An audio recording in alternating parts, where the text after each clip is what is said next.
night. I am Batman!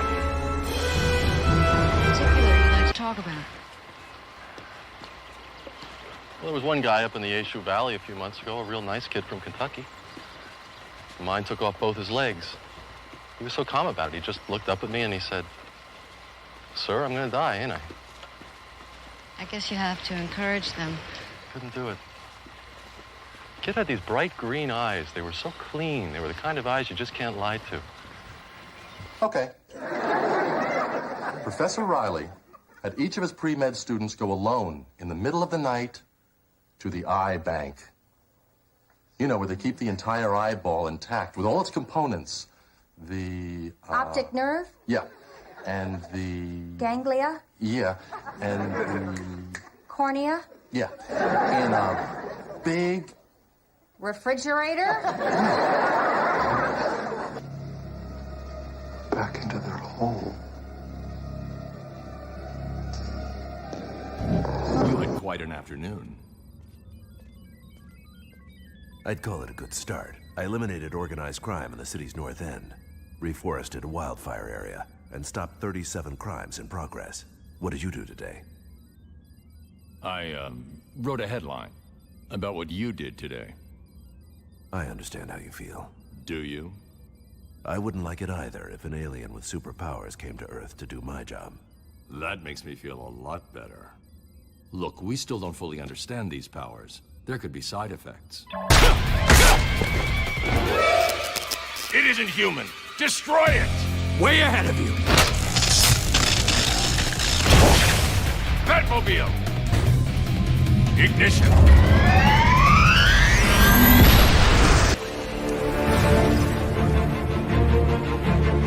Warden, something's not right. I'm going with him. You're not safe here.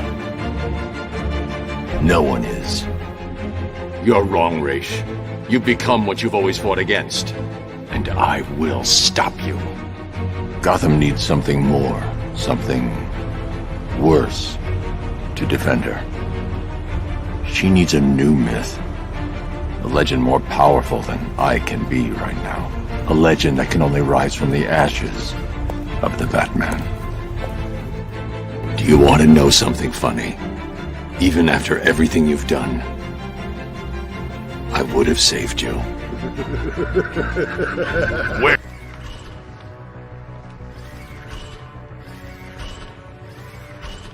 We're not used to having guests.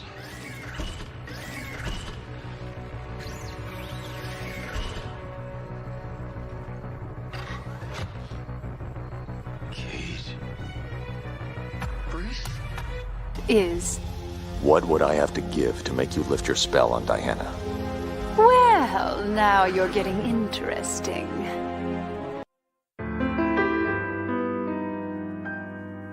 Am I blue? Am I blue? Ain't these tears in my eyes telling you? Am I blue? You'd be too if each plan that you had done fell through.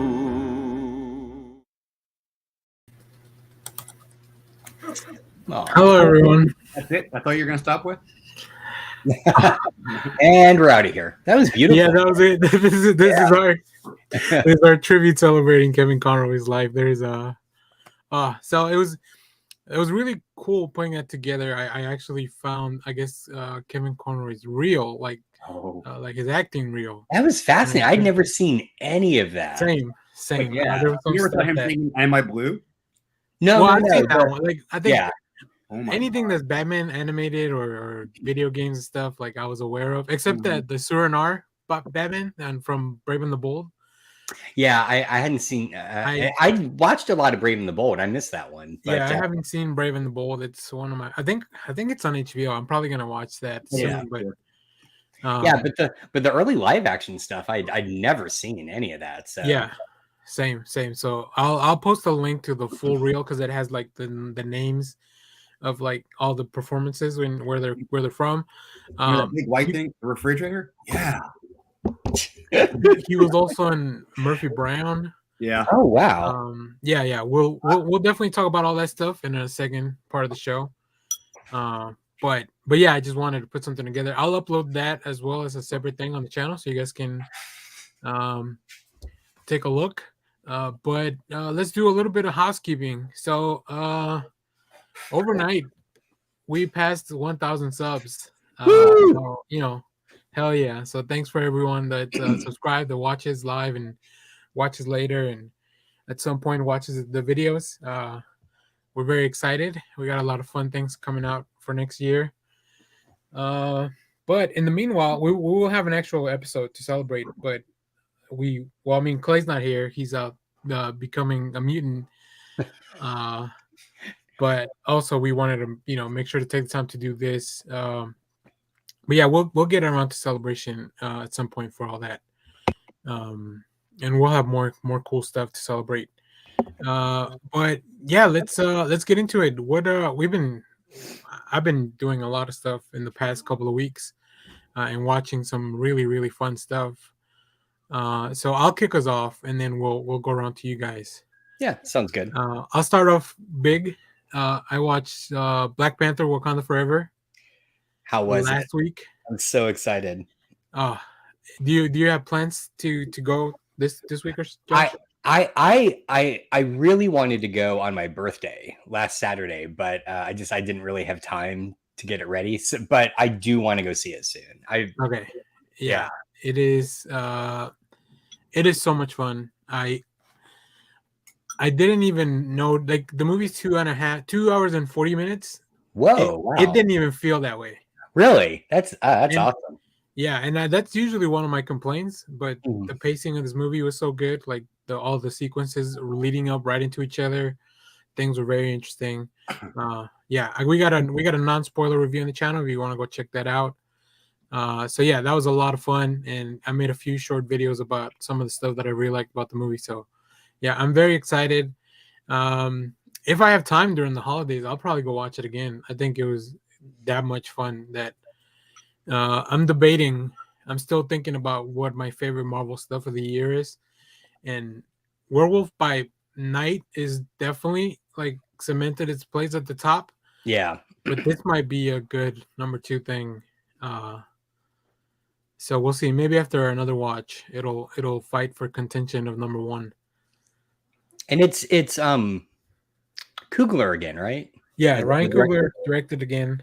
Introducing Teno Huerta as Namor. Oh my goodness, I love everything about the Telecon. So yeah, very, very fun. So, and yesterday I got to go to the movies as well since I was off. I watched Guillermo del Toro's Pinocchio. How was that? That was amazing. It's such a cool experience. So the movie, it's coming out on Netflix on December 9th, but it's in theaters at the moment. Like there's like select theaters. I actually had to go to Richardson, to the Studio Movie Grill in Richardson, which, boy, I don't like that theater at all.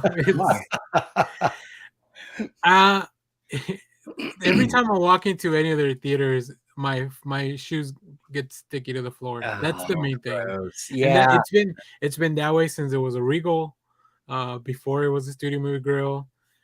So like, yeah. So and it's kind of far out for me. Like I have no need to drive all the way out there if I don't have to. Like the Alamo's right here next to me. I don't have to go anywhere else.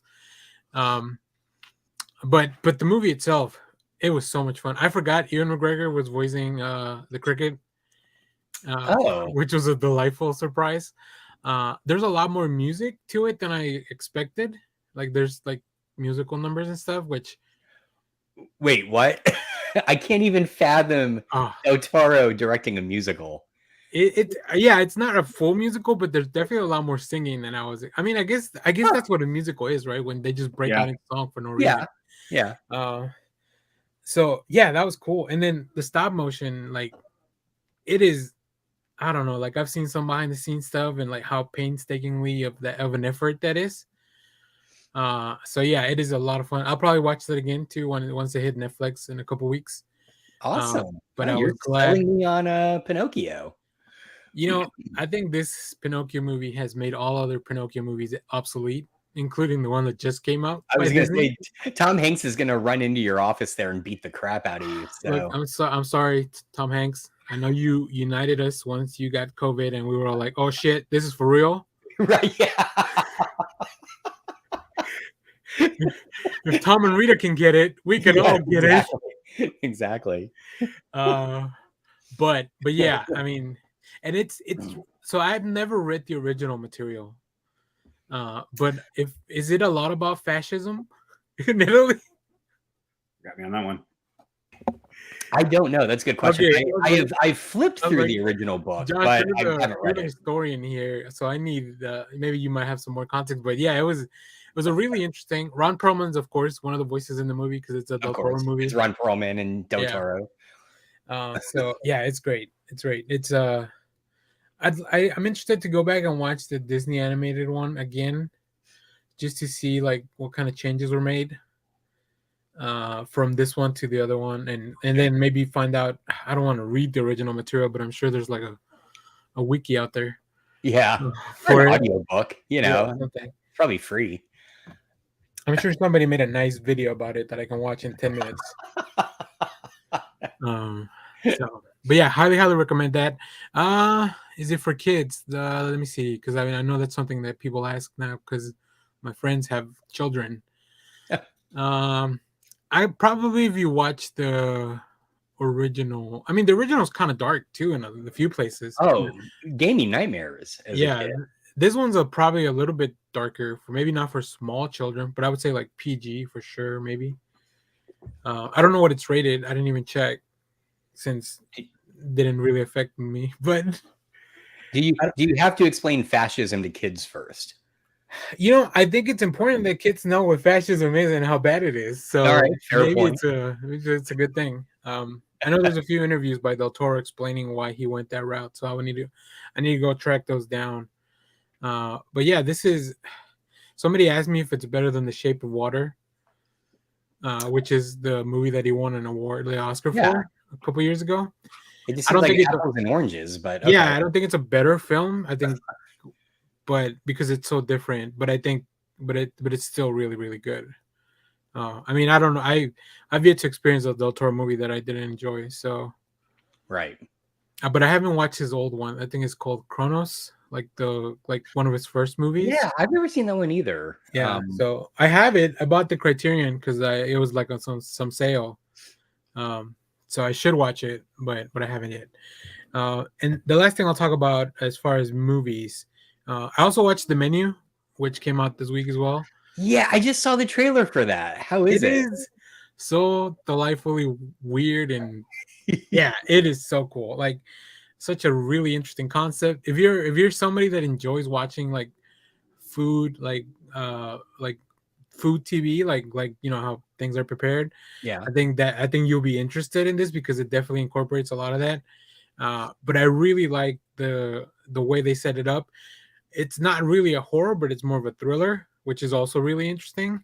Okay. But yeah, it's the way it's composed. It's really interesting. I really enjoyed it. I like Anya Taylor-Joy. I mean, she's amazing in usually anything she's in. Nicholas Hoult is so good in this movie. It's so like his character is so. Oh man, I don't want to spoil anything, but he's really good. Like he's delivering such a fun performance. You could tell. And then after watching this movie, and it probably should have been the same thing after Harry Potter's or Red Dragon, but I don't ever want to be in a room with Ray Fiennes, like just the two of us. Right. But I mean, it's Ray Fiennes, so like, you kind of get what you pay for when you hire him in a role, right? So yeah, that was really fun. So the last thing I'll talk about, I did watch Blockbuster season 1 on Netflix. I need to watch that. That's the one. Let me write this down because we need. It's in the notes. Yeah, I saw that. It's fun. I don't know. I don't think it's as rewatchable as like Brooklyn Nine-Nine or some of the other things that they worked on. but it's fun. I enjoyed it. It feels weird watching a show about like the decline of small businesses and unemployment and all the stuff that's wrong with the corporate world, like on a streaming service that is one of the giant like the irony of everything that was going on it was not it was an interesting exercise in like trying to separate that stuff from just trying to enjoy the material. So but I liked it enough. I think what's his name, Jim from The Office, I think he's really funny. I didn't know he was in it. No, because there's a whole bit where is it Ray Park? No, that's the Star Wars guy. Randall Park. Randall Park. Thank you. Oh, Randall Park. Randall Okay. Park. There's this whole bit where he pretends to be Jim in The Office for like a cold open, so like people Oh. call him Jim from The Office. Oh, interesting. Okay. Yeah.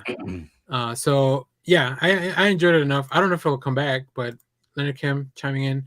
The show was pretty good. Not great. Certainly set up for a second season though. Yeah, they left off on a really interesting cliffhanger. I would say so. So we'll see. Hopefully that pays off because you never know with Netflix if you're gonna get another season of a show. Yeah. So I'll stop here. We can talk about. I'll jump in if I read any of the comics you guys also read. But Kyle, why don't we go off to you, and then Josh, we'll give you a little bit of time to get your my stack. Yeah. Let's see. I read Ultraman Mystery of the Ultra 7. I need to read that. Yeah, it's not bad. So this one basically you have Ultraman still trying to stop Ultra 7 from being on a rampage, and they have the new Science Force who have vehicles that actually can transform into a gigantic Ultra Voltron, which is actually kind of cool. So they're going a little bit more with Sentai in this. So it's and you're still trying to figure out, and you figure out that like the other parts of the science police aren't as good as they're supposed to be, and so you're still not sure where everything's going by issue 5, but it keeps you making wonder the next issue.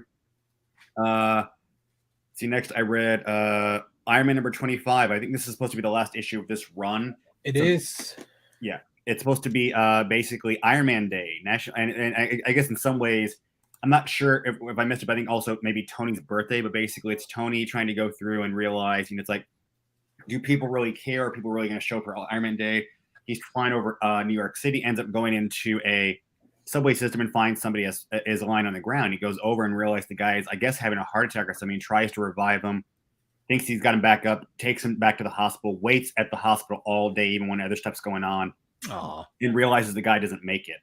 And so he ends up walking just through the cities of New York, and he realizes that nobody's shown up at for Iron Man Day, and I guess nobody really cares. And so Hellcat shows him. I want to bring you back to Avengers Mansion, and there's like a small group of like people like Captain America, Thor, Power Man, Spider-Man, and he goes, I guess nobody really cares except the ones, except for but I thought there were people who didn't care, and then looks over and he goes, I guess there are some that actually do, and so it kind of ends on that note, with kind of uplifting, thing like that.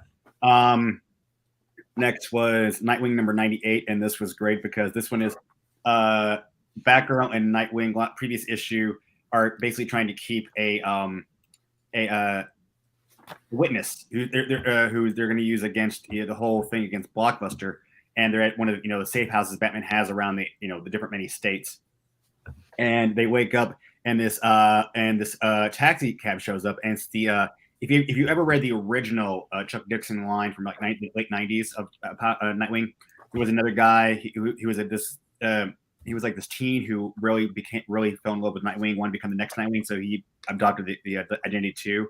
And he's saying all this stuff about Dick, and he goes, "Who are you really?" And you come to find out, and Nightwing has his own imp.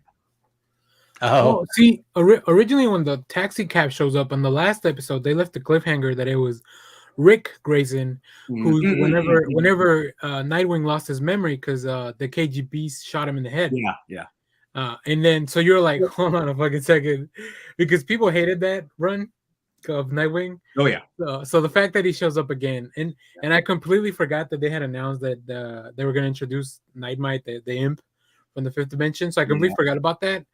And then when he shows up, I'm like, what the hell is happening? So, like, he goes in and starts talking to Batgirl. I was like, you're no Starfire, but I guess you're in good second place. And she's like, excuse me?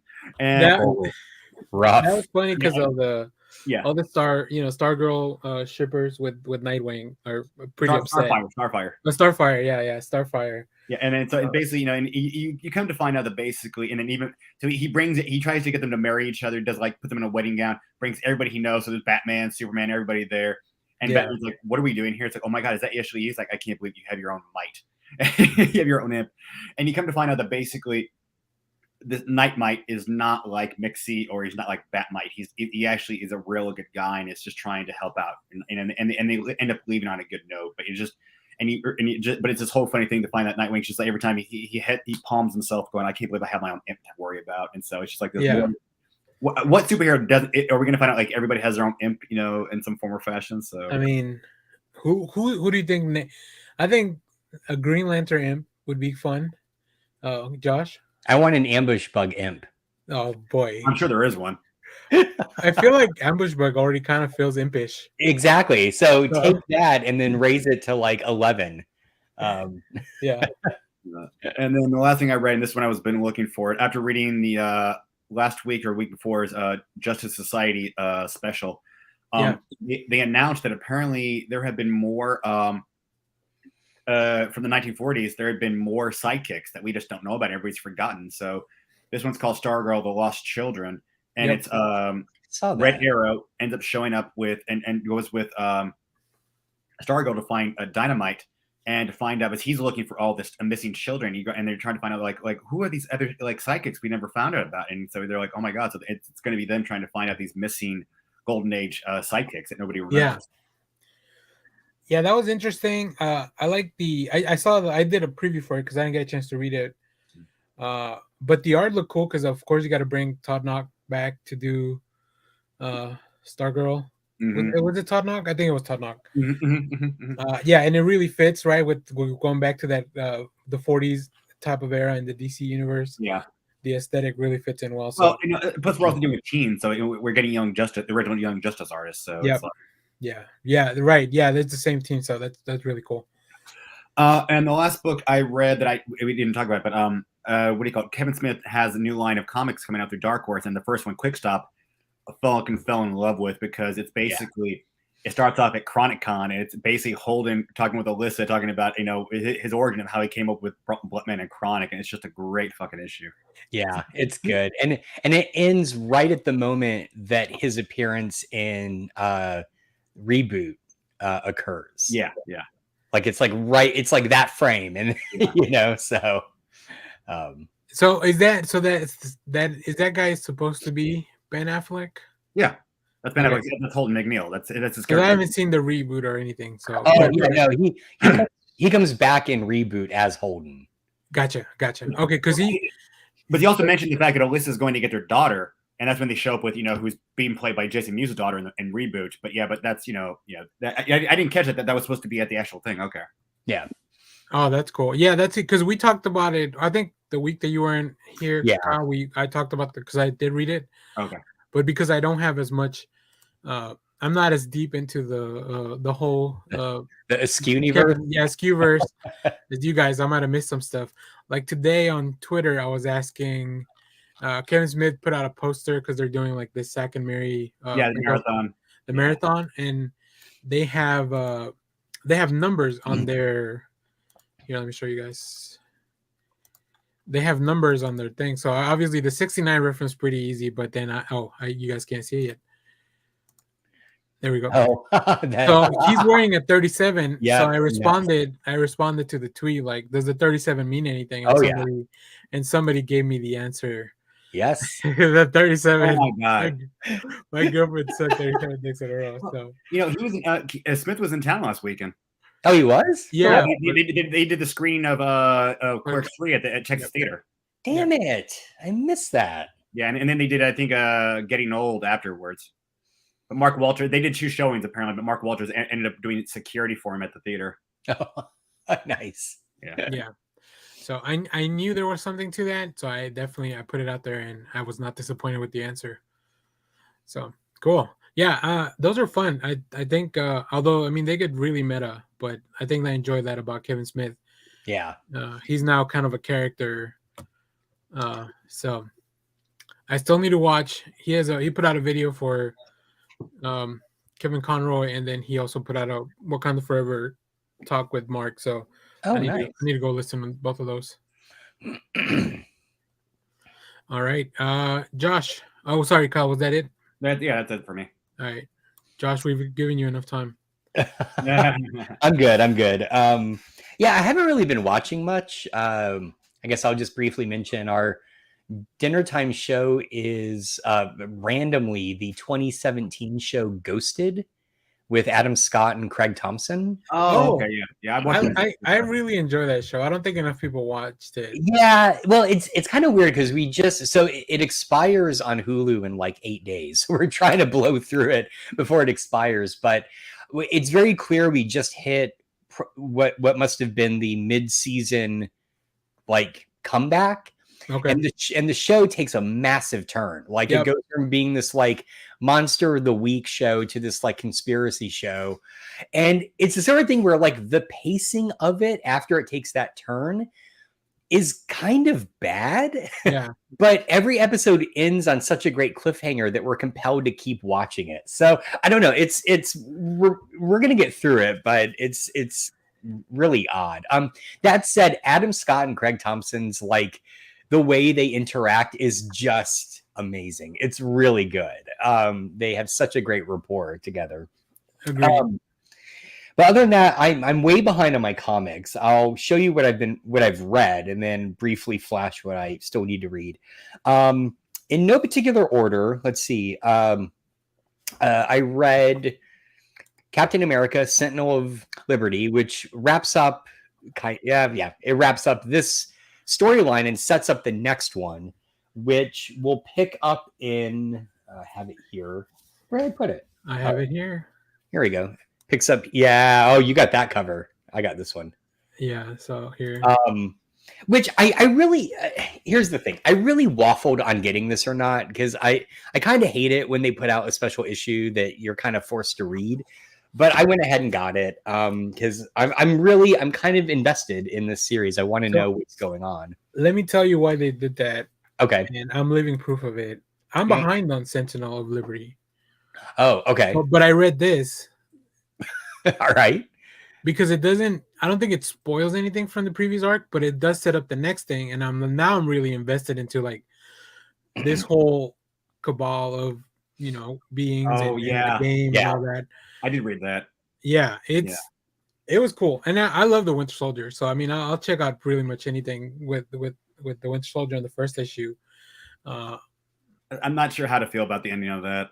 Well, yeah, and I'll say without spoiling anything, the fight in this is really interesting. Yeah, especially the way that it kicks off. I mean, you kind of have to read this issue immediately after the previous one because there's no pause. The last one ends, this one picks up right where it leaves off. So that's why I was saving it, because after the first issue I felt, and I've read other stuff from Kelly and Lansing, like I read the Worker Valiant, the Harbinger, and it felt the same. Like it was just like it was hard reading it month to month, and not like I just wanted to keep going because it's so fast paced. So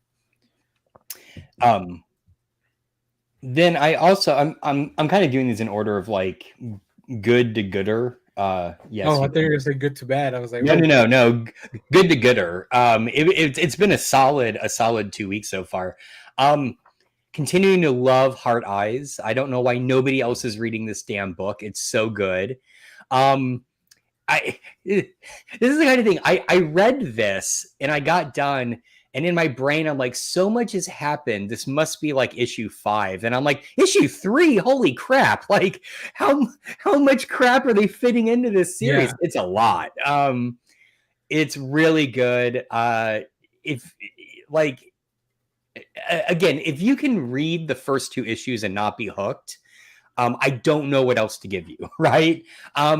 This issue is a little slower, I think, because it's clearly setting up more of the story later.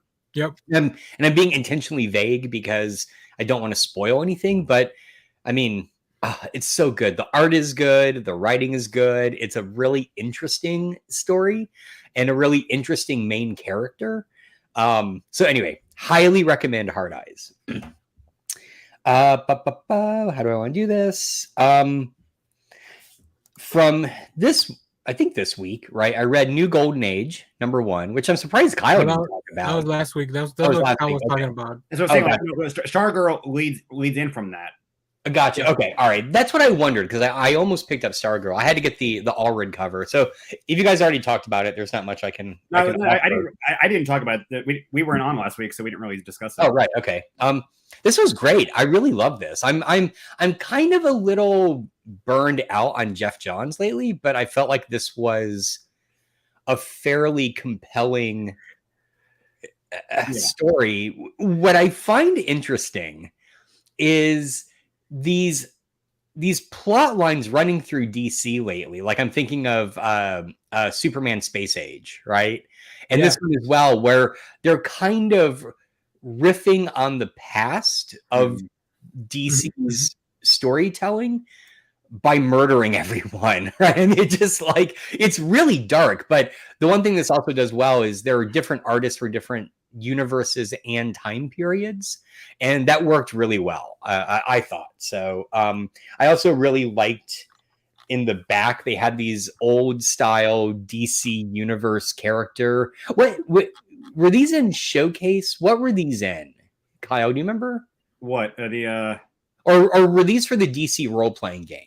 When they used to have no. Those were in like it was like Marvel's index books, like okay. It's like that. They had books where it'd be a small synopsis page, height, eye color, weight, first appearance, powers, history. Yeah. But again, all those pages are the Lost Children. Oh, I wondered who they were. Okay. That's why that book leads right into Stargirl Lost Children. Okay. All those are the sidekicks that I'm like, wait, who are these sidekicks? Yeah, I know. Are these the next generation of super? Like, are we going from JSA to the current JSA to Infinity Inc. into this, or no? These are like all the Lost Children who we don't even know who the hell they are. That's why we don't remember them. Well, but there is also the Red Lantern and Mr. Miracle, which seemed kind of out of nowhere. That's not Mr. Miracle. That's not the Mr. Miracle we know. Oh, okay. That's not Scott. Is it the new one? Is it from the one from the new series? Thaddeus Brown. Yeah. The fuck is Thaddeus Brown? That's my point. These are characters we don't even know who the hell they are. And we've never had a Red Lantern. I mean, the Red Lantern is supposed to be somebody that the Green Lantern's associated before, but they're like, our Red Lanterns have always been like, the Red Lantern Corps from Green Lantern. Right, okay. All right, interesting. I will say, for somebody that's supposed to have been kind of like been burnt out of existence by DC, Jeff Johns is doing a lot of work for them. Yeah, I know. No shit, right?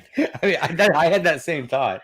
Every time I see a new book with him, I'm like, how is this happening? Like, yeah, what do you have on Jim Lee? But since you're talking about that, let me quick tangent. I think I was reading real quick on Jeff Johns. I was reading an article from the actress Breck Prince, or I can't pronounce her name, but the one who plays Stargirl.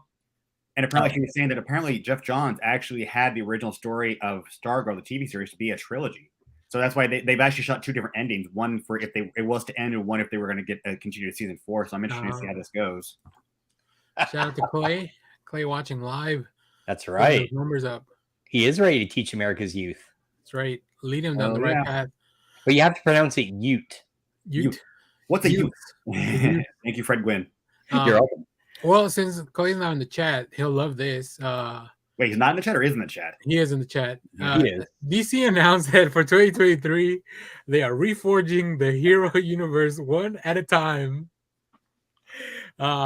which seems like an interesting concept. They're starting off this big thing. They're relaunching a bunch of stuff. We're starting with Superman. I don't know what is that? Whose logo this is supposed to be. Maybe he'll tell us if I read the article. Is it like Power Girl? Maybe. I don't know. Then we have Green Lantern and Green Arrow, which really interesting that they're both kind of coming out at the same time. And then these are, the future. So they're still. So we can look at the article a little bit. Yeah. So it's all. I mean, I like all the preview art that we've been seeing. Like all this relaunching of Superman looked really cool. I think they're gonna make a John Kent with the blue powers, which is really weird. They go back and bring this stuff again. Like, I don't know, did people enjoy Superman Red and Blue back in the day? I don't know. No. You guys used to work at shops at maybe around. For the little bit that we had him as the blue electric guy, like in Justice League, I thought it was kind of interesting. But overall, I could give a rat's on the whole. I don't even know. It's Doom Patrol? The logo is Doom Patrol. Oh, all right. Well, that's pretty cool. Yeah. Okay, I'm more excited now. Doom Patrol. Jesus Christ, why is their default position reboot? Like, can we just get? Oh my God! I just want some consistency for more than 2 years. They need new readers. I don't know if they're rebooting the universe, just kind of like relaunching all their lines. I mean, number one, they're the same thing. I don't know. If you broke down Avengers 1000 BC, it's kind of the same thing. Yeah, I mean, let me know when the comics had an original idea the last time, man. I'll tell you how that's incorrect. We've had the winner of the round robin for 2022 is the Superboy Man of Tomorrow. Man of Tomorrow. Yeah. Which I like. I mean, I like Kenny Porter. He's doing the DC Mech stuff right now. And then that Flash book that's connected to the movie that may never come out. Oh yeah. So that was really cool. Of course. Oh, they're launching a Batman Brave and the Bold book, which I don't know if it means that it's gonna be more like the old Brave and the Bold stuff. I hope so. I think I always enjoyed that it was a little bit different flavor than the normal Batman stuff, right? Or even just the normal stuff. Like Brave and the Bold had its own little feel to it. And then of course, Shazam riding a fucking dinosaur. Because why not? He fights a dragon in the movie. We already saw that in the trailer. So, and it looks like Dan Moore is just drawing everything at DC now. Which is nice. I mean, that's great art. I love it. So sorry, just want to take us on that quick tangent. So you guys mentioned Golden Age and all this reboot stuff. I just don't have it in me. I just don't. God damn it. Sorry, it'd be a downer. Well, just stay tuned to the channel. I'll tell you what's good. All right, good. Tell you what's good, and then you just go from there. Speaking of good, and I'm really torn because these are both equally good. The last two that I read. First off, last week. Oh, holy! Let me give you the full. This book is. Perfection. I read this one too. This was so good, top notch. So good. It's gonna be hard. It's gonna be hard topping that one. I'll tell you this. Well, hang on. I have a fear for this one. I hope they're not doing what they did with how they started off Spider-Man. Oh, like the new one? They set up the same cliffhanger, right? Like something happened in New York that we don't talk about yet. Yeah, but at least this one, you can go into it without any prior knowledge, right? Yeah, for sure. And that Spider-Man was like, you need to know the backstory of like from panel one. This one, I don't know. It was a compelling story. Yeah. I love these types of time loop stories. I thought it was so much fun. I thought it was really good. The Thing. It's just a story about Thing and Alicia. The Thing and Alicia, and them like solving problems. It was great. And then when you get to the cliffhanger at the end, it kind of I mean, for me at least, it came out of nowhere, and I'm like, oh crap, right? I wonder if this ties into Spider-Man in any way. Oh, I don't know. That's like Spider-Man. Like there was a big explosion. Like it seemed like there was some big thing that damaged it, and that's except doesn't he say this is specifically the Baxter Building? Yeah, they associated with it. If you go back and look at their conversation, they do hint of something happening, which is why they're on this road trip, right? Get away from everything. I don't know. I'm excited. I do want to encourage everyone, read it. Actually, let me flip this around so I don't spoil anything. Read it, and then I want you to go to the end page and read Ryan North's kind of like statement about it, because when I got to this, I realized this is why this issue is so good and why I'm so excited for this series, because he lays out 4 ideas, right? You can see it right there. The Fantastic Four are fun. They are adventurers. They can do anything, and they are accessible. And I read that and went, yes, this guy fucking gets it, right? And I like Ryan North. I mean, I like the stuff that he does.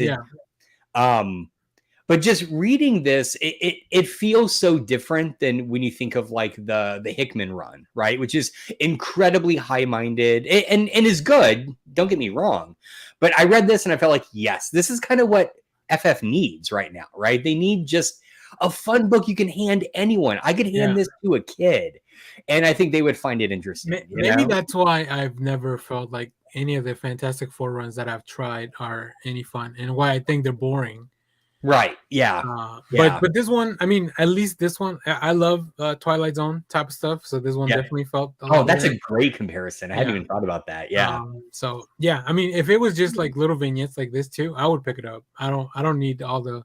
I have all these other books with continuity. I don't. I just want fun stories. Yeah, and I will. I again, I have no idea where this is going or how the structure of the whole book is going to be, but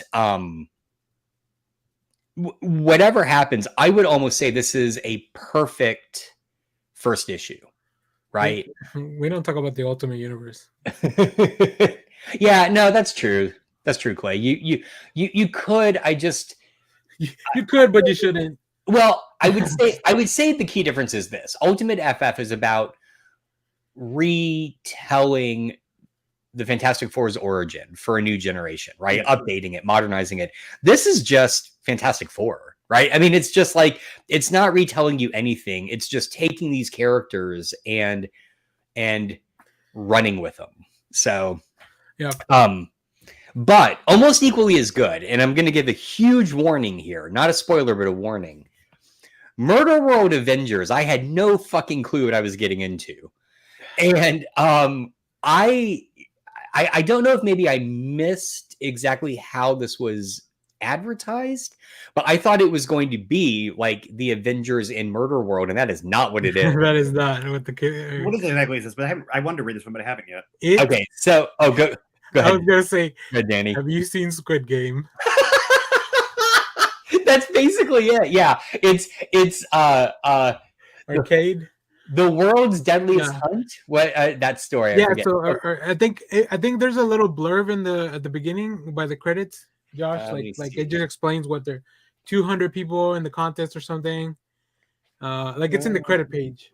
I remember. Yeah, I don't know where I left my copy. All right, there you go. 200 contestants, $100 million. One winner, survive and make your own fate. Yep. And it's Jim Zub and Rafe Fox. So. Yeah, Jim Zub. Is it Arcade that we're dealing with though, or yes, it's Arcade. Yeah, right, so it's Arcade. He invited these 200 people to Murder World under different circumstances. It's really fun. I like. Yeah.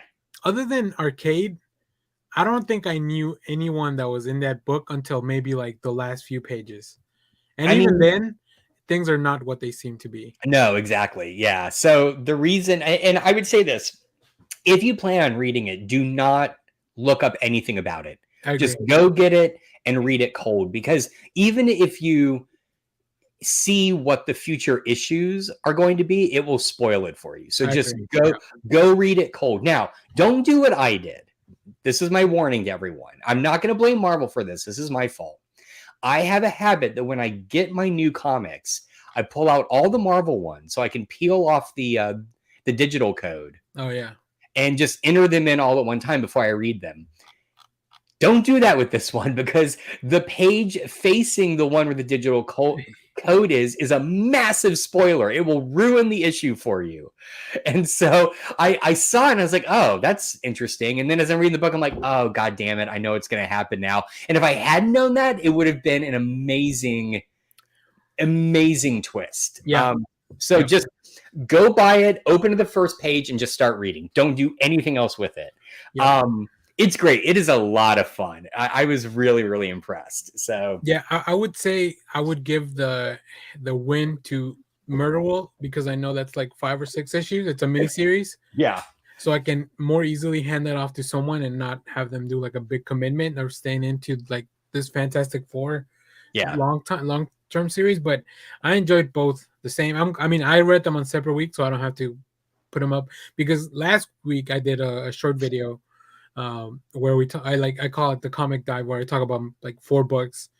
The D is for the dopest book of the week, so like my favorite one, and it was Fantastic Four. Yeah. So yeah, I don't know. This week it might be Murder World. Stay tuned. I'll be dropping that sometime this weekend. But yeah, I agree, Josh. That was you had a good week since you saved them both this week.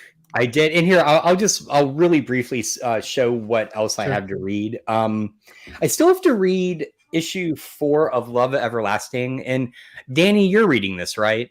So I'm behind. You're ahead of me now, but Okay. I'm kind of at this breaking point with it, which is and I don't know if this will be different when it's collected. You get every issue and you open it and it's like starting over again, which I know is the conceit. I know that's the concept of it, but at this point it makes it really hard because I'm needing some kind of through line, right? And I know the through line won't come until the end of the issue. So it's just I keep opening this one to read it and I'm like, oh God, all right, it's like, yeah, I've got to get to where the main character is again, and it's just been hard for this one. I don't know why, and I don't think it's their fault. I think it's the fact that I'm reading it each month. So I'm gonna encourage you to at least stick around for one more month because in December you're gonna get this cover. Oh, because they're doing the celebration of Spawn. I'm not going to get that cover, but go on. This is so Elsa Chetteria, who's the artist on this book, tweeted out this image because all the image books will have a Spawn variant. I don't know if it's going to be the main one or just like a secondary variant. So I asked, like, have you drawn Spawn? How often do you draw Spawn or something like that? And she replied, "This is the first time I ever draw Spawn." Nice, that's a great Spawn. I love how different it looks from like Todd McFarlane or any of the 90s. Yeah. So I'm definitely gonna pick up this variant of it. But yeah, so maybe stick around till December, Josh. At least. I will. I do kind of want to see where it goes. Yeah. Just a few other things real quick. I picked up this, which long-time listeners may know, I backed this originally back on Kickstarter before it got picked up by Scout Comics. And so I'm kind of happy that the Kickstarter helped them get to the point where they could have this picked up by Scout and finish. So this is the last issue, and I haven't read it yet. This is definitely the kind of book that I'm going to have to sit down and reread now that I have all of it, because it's been a struggle from the Kickstarter to now, just the time gap between issues. So, and then did anyone else pick this up, or is it just me as a fantasy wonk? Oh, I got that. Gospel. Yep. Is it good? I haven't read it yet. I've been it's got an interesting premise. I think I really stuck around it for the art. Yeah, the art's beautiful. Looks great. But I also really like, and I was my buddy Mike at the I Read Comics podcast was talking about this too. Like, Image is doing a lot of these like one creator per book. Matter of fact, I have one to talk about in a minute, where it's just one creator for their whole book. It's usually a miniseries that they're breaking up into serialized comics. Yeah. But it's really cool that they're just giving them an opportunity to like put out their work like this, right? It would probably be better if it was collected. I'm really sure of it, because it has a really interesting few pages at the end that don't feel like part of the original story that I was reading. Oh, interesting. Okay. But the art just kind of kept me hooked on it enough that I want to check it out. I may wait for this to be trade weighted. We'll see. I mean, we get the comps from Image, so I'll probably just keep reading it anyways. But yeah, I enjoyed it a lot. So awesome. All right, I've got a few more, but you guys go. I can blow through these. Yeah, let me come back around. Switch back. So I just want to show off a few more things and talk about. Let's see. So you already talked about Murder World Avengers, which was great. But I want to talk about Blade Vampire Nation. This is a one shot by Mark Russell and Dave Watcher. So I'm not reading the current Avengers book, but this gives you like a little summary at the beginning, letting you know why things are happening. So kind of to catch you up, Dracula made a vampire nation in what is I guess Chernobyl. Okay. Because humans can't live there, but vampires can. Vampires can. This has been set up for a while too. I think since the World War, since the War of the Worlds stuff that was going on. But the caveat was that Blade must be the sheriff of that town, of that city. Oh, that's awesome. Yeah, so this is just like a one shot of a case that Blade has to solve. And seeing Blade interact with Dracula, it's always like a delight. And then Mark Russell, of course, he finds a way to like make this socially relevant. but like not in an in your face type of way. Like it's just there. It's just really fun. I really really enjoyed it. So I had it's like I said, it's a one shot. You don't have to keep reading it if you don't want to. I mean, you don't have to keep reading Avengers if you don't want to, like the Jason Aaron stuff. So yeah, Oh, really, really oh, fun. thank God. Yeah. Next is the book I was talking about.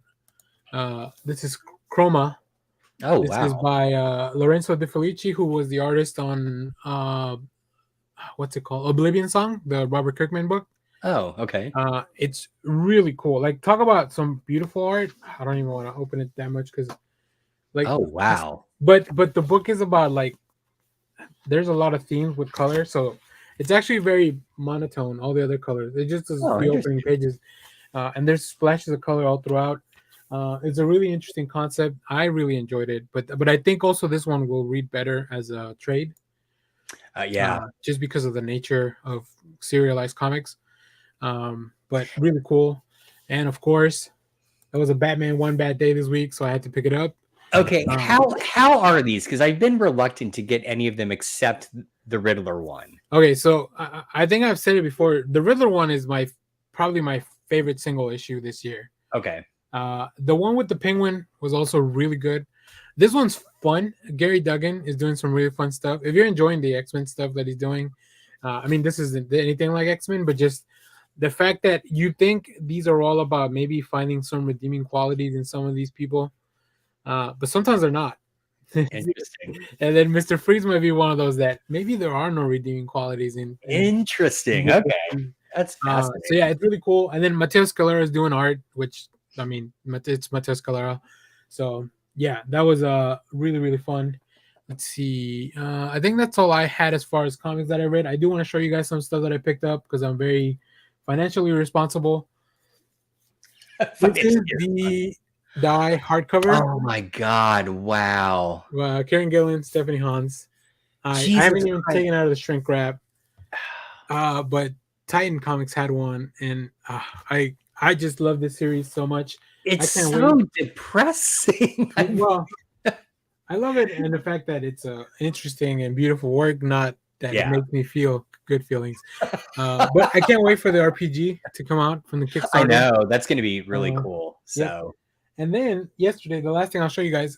So sometimes I come home, and I forget that I've ordered things or pre-ordered them in advance. So Mondo finally delivered the Michael Giacchino soundtrack from the Batman. I pre-ordered this so long ago, I had completely forgotten. So I'll probably do a little short video opening it up. You know what? You can see the vinyl and stuff. You know what? You just reminded me. I'm going to have a similar experience probably next March because I did that with the Werewolf by Night Mondo vinyl. Like I got the email and I was like, all right, I'm amazing. I'm going to order it. Right. And yeah, and I'd probably forgotten and it'll show up in the mail one day. I love getting stuff from Mondo because it's so far in advance that like, you just get there and you recognize the box because they're really good at. Well, I wish they weren't as good as branding because I don't want that sitting out there with the Mondo stickers all over it. Right. Yeah. But yeah, I mean, I don't really play my vinyls. Maybe I should. I know we have a record player somewhere in the house. I just need to find it. You're gonna have to get one just for that. That soundtrack is amazing. I love to play it when I'm grading. It's probably not very good because it's all very like funeral dirgy, and it puts me in a really like tense mood. All the students' grades are exactly a whole letter grade lower this semester. What's going on? They don't even get Fs; they just get long existential rants. So, Clay's like, get a record player. I'm telling you, I know we have one. I just need to find it. Like, we have 2 VCRs in this house. I'm sure there's a record player somewhere. I think as far as stuff that I got, that's probably it. I mean, there's more. I mean, I definitely got more stuff. But I also pre-ordered Tula Lote's book that she released with like some of her stuff. I think she's probably one of my favorite cover artists at the moment. Here, let me bring calls back. Okay. The back you showed some stuff. I got some stuff I can share that I picked up over the last 2 weekends. Okay, yeah, I mean that you can. Yeah, I was wrapping up. Clay, can you have a VCR? I don't know. I gotta ask my mom. They're hers. I can't just be giving away my mom's stuff, you know. I'm still here. Just keep going. What? Oh, cool. I did pick this up. I was at GameStop, and this was on their clearance. Yeah, GameStop. Okay, so oh wow, hot tip for you guys that don't stop at GameStop as much. Right now, all their clearance stuff. You can take an extra 50% off. Yep, on all their clearance stuff with the yellow sticker. So, is GameStop doing a clearance sale? Oh yeah. So, we know what Kyle's doing this weekend. Oh, well, no, yeah. I've got the whole week off thanks to fall break and Thanksgiving. So, there you go. Kyle's gonna hit every.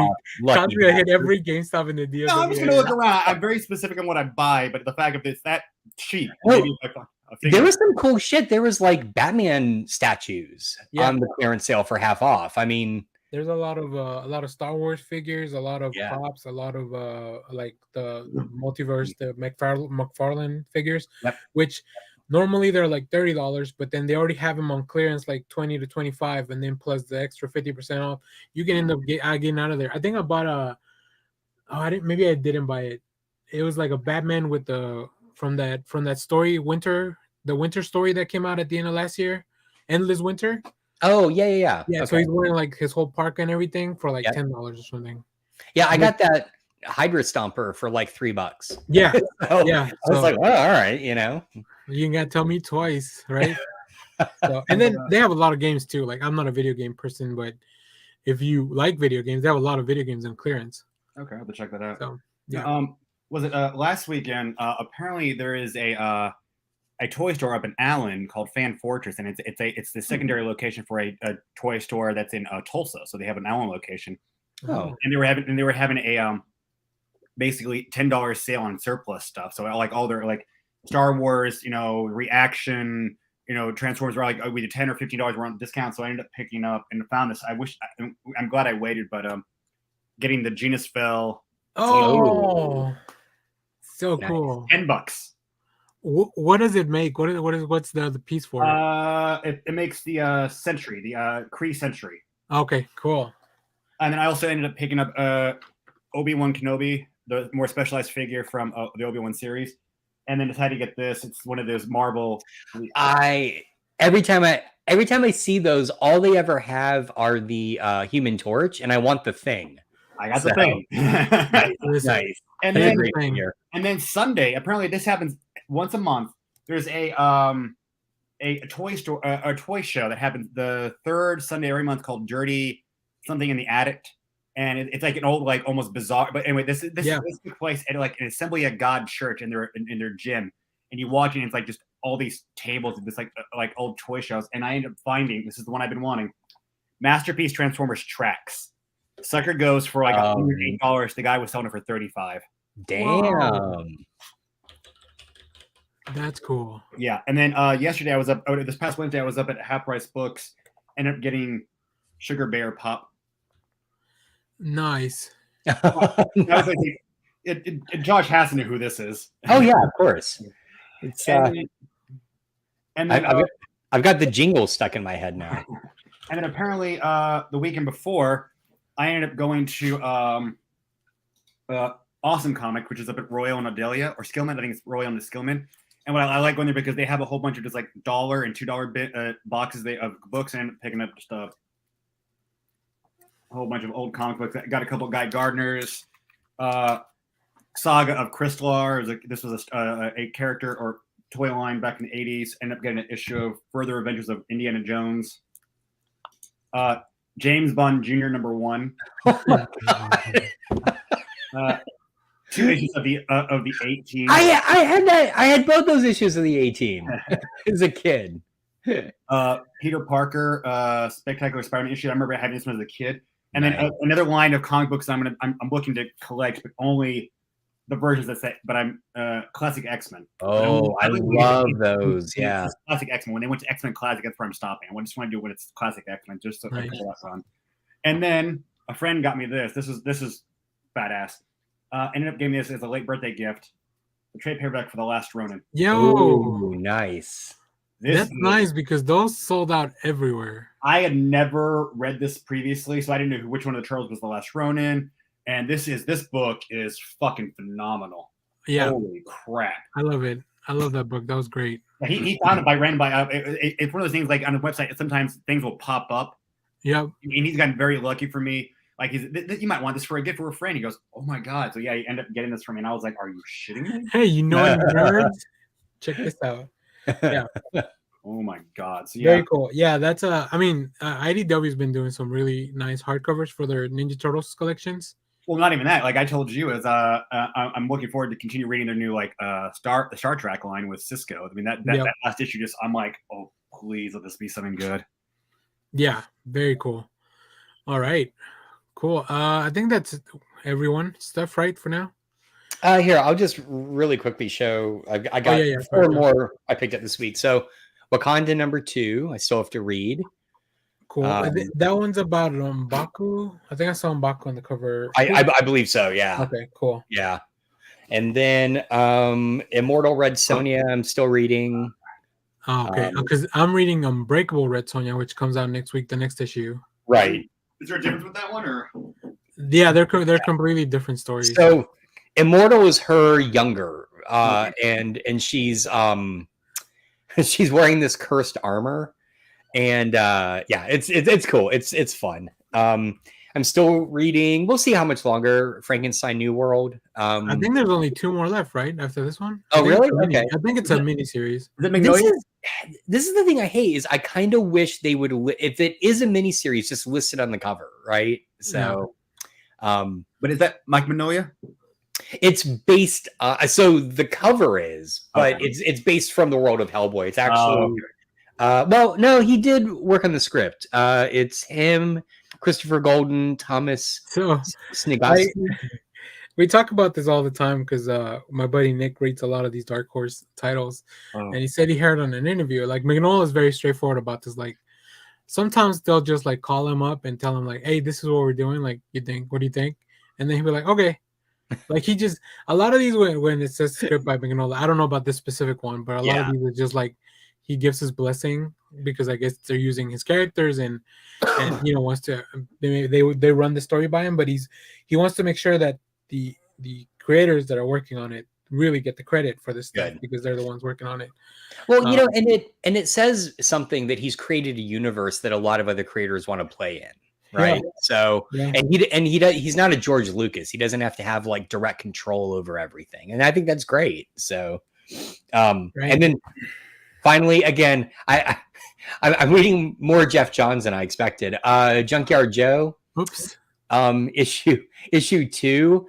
I haven't read it yet. I really want to, because the first issue sets up what's going to be happening in this one, which takes place in the present day. The previous one took place during Vietnam.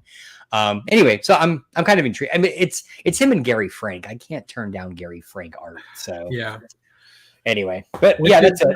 I wonder how long ago he started working on those books because Gary Frank is not known for speed. Although, as we mentioned when I talked about issue 1, this feels like a slightly looser style from him. So I wonder if he's speeding up a little bit for it, right? The art's still beautiful. Don't get me wrong. It's just not as there's a looseness to it that I think is really awesome. So I know that doesn't make any sense, but it's not as tight as his usual art, if you will. So yeah, it really doesn't, Josh. I don't know what you're talking about. Who are you, my students? So oh, that's what I remember those classes. But anyway, that's it for me. Cool. All right. Well, I think that's it for everyone. We all got a bunch of cool stuff. It really, I mean, whenever we skip a week, I feel like we always come back with a big haul for stuff and stuff we read. So, all right. So now we're going to move on to our main part of the show. So if you're watching on the chat, Clay, talking to you, although I guess you have access to our notes, but we're going to talk about Kevin Conroy, celebrate his work. As you saw at the beginning of the show, like that 4-minute video, obviously I think Batman is his most famous role, but he also did some other stuff prior to that. I know I've met him a couple times in person, which has been really nice. I got to work with him. You did? When? 2012 Comic-Con. Mark Walters asked me to be his handler for the con. Cool. So I got to I was the one who had to walk him around. I was the one who had to get people through, and this was before This is back when the guest actually still got to decide whether or not they wanted to have them pay for autographs. So it was funny because he was right next to Summer Glau. I think she was charging. Her line never had an issue of getting through. His line was backed up both days, Saturday and Sunday. They had to cut people off. It was that. Wow. Yeah. So, Kyle, you were Robin, and you held out on us on that information. You didn't let us know you Yeah, were Robin. exactly. Yeah. What the hell, man? All right. We have a celebrity in the show, and nobody told me about it. That's very cool. I think last time I saw him, which is when I had the picture, which I'm looking for right now, it was at the it was like whatever the video game convention that they do in Plano every year. Or no, it was an animation convention in Louisville. Yeah, it was animation, specifically animation related. That one. QuakeCon? No. No. I'm saying that's the gaming convention, right? Yeah. It was not that one. I thought it was that one because I thought he was promoting the game. But it was the year that they announced Batman Arkham Origins, so we all thought he was voicing Batman in that one, which he was not. He only did it for the 3 games that were made by the same company, because Origins was made by a different company, which was really interesting. Like, hearing him talk about that was really interesting because he wasn't expecting. I mean, you never expect not to be the voice, I guess. But yeah, it was the Animation Celebration. Here you go. It's There in the it picture. is. Oh, that's awesome. Look at this young pup back in 2014. Oh wow. Not knowing anything about the world other than, oh shit, I get to meet Batman. Little did I know, but yeah. So that's really cool. But I guess we can start with maybe some of our favorite moments, and I already put some of them in the animation. I think him singing "On My Blue," it's one of my favorite things that he's done just as a voice actor, because you could he went to is it Juilliard, the school? Yeah, he was roommates with the Robin Williams. Yeah. Oh wow. Yeah, really? which was crazy. Like, no, when he talked. My favorite story for working with him was I was supposed to keep people from coming to talk to him, but this one guy walks right by me, and he goes up and he goes, "Hey, what are you doing?" And he goes, "Oh my god!" He gets up and gives the guy a hug, and turns around, and the guy is just John DeLance. What? Yeah, so holy it's shit! You and Batman, and it's basically apparently they went to Juilliard together also. Oh my god, that's amazing. Well, that's why he's not by you, because he's yeah, exactly, because he's Q. So you guys, sorry, I'm slightly derailing. I never got to meet him in person, but you guys both did. So what was he like as a person? Very nice guy. I feel really bad because it was a long weekend, and I had to get him through. And you could tell by the time on Sunday he was wanting to get out of there. And I, of course, I wanted to get my autographs, and so I said, "Hey, I got one more last thing for you." So I pull out my box of Justice League, and then also a copy of Batman Arkham Asylum. And you saw his eyes like going, God damn it. But he was still, I felt really bad, but he still signed it for me. I was like, thank you so much. And so, yeah, but he was really nice. And like always, if a kid came up and said, could you do the voice for me? He'd always get up and he'd always voice the thing so they could put in their phone and everything. Just very nice guy. Oh, yeah, he was very, very approachable, very cool. I think, I just think he really loved doing, like, I don't know, it feels like he was very grateful that he kind of got to do this thing that maybe because he talks about he didn't really know Batman prior to coming in to do the show. Yeah, no, it was he talked about that, like when he heard about the story, it was what was the Shakespeare play he called it? It was Hamlet, Othello. Hamlet was Hamlet. This is basically Hamlet, and then he gives Bruce Timm, exactly, and that's how he kind of did the whole thing. But it's tragic. It's tragedy. That's what tragedy is. What created the character. Yeah, and it's really impressive to listen to him change his voice. Yeah, exactly. Like from Bruce to Batman to the older Bruce Wayne and Batman Beyond. Like, you think they could have hired him to be fucking Christian Bale's voice actor to actually do the voice? Right, exactly, because you don't have to have this deep growl to be Batman. You know. Well, and I'm going to steal a comment from my good friend Mike, who it's either on Discord or Facebook said the thing that he always loved most about his performance as Batman is that is not just the voice change. It's when you saw him as Bruce in the Batcave talking like Alfred, it was Batman's voice. Meaning the secret identity was Bruce Wayne when he's out in public. Exactly. You know, his natural voice is Batman. So Yeah. He definitely talked. He's talked about that a lot, and I mean, I've watched a lot of videos of him talking about all this stuff throughout the years, but every time, like, there's a few things that really, like, him going into this with, I'm not gonna say a cast of unknown voice actors, but nobody was other than Mark Hamill, probably. who was for the general public playing against type. Yeah. I mean, the first time it's very weird because I have distinct memories that him showing up as the Joker in the animated series coincided with him playing the Trickster in the Flash live action show. And they're very similar characters, but it took me seeing him in live action as the Trickster to recognize him as the Joker. Oh, yeah. If you just like the first time I heard the Joker's voice and I saw it was Luke Skywalker, I'm like, are you fucking kidding me? There is no way that is Mark Hamill, but it is. Well, I mean, it's like if you ever go back, I think it's like season 4 of the Flash, where Flash goes to Earth 3 to get a Jay, and they have Mark Hamill reprise his role as a Trickster, but it's Earth 3's Trickster, and he looks almost like the Joker to an extent. Yeah. I did also oh man, it just sorry, I lost my train of thought. I'll address a comment that Clay put on the go ahead. chat. So Clay says that they should pay his state to use his voice the same way Star Wars did with James Earl Jones. Now, I would agree with this. I think the only difference, and the reason I don't see it, and maybe I don't even want it happening, is that James Earl Jones retired from acting, so he made a conscious decision to let them keep using his voice, right? Whereas Conroy doesn't have that option. Yeah.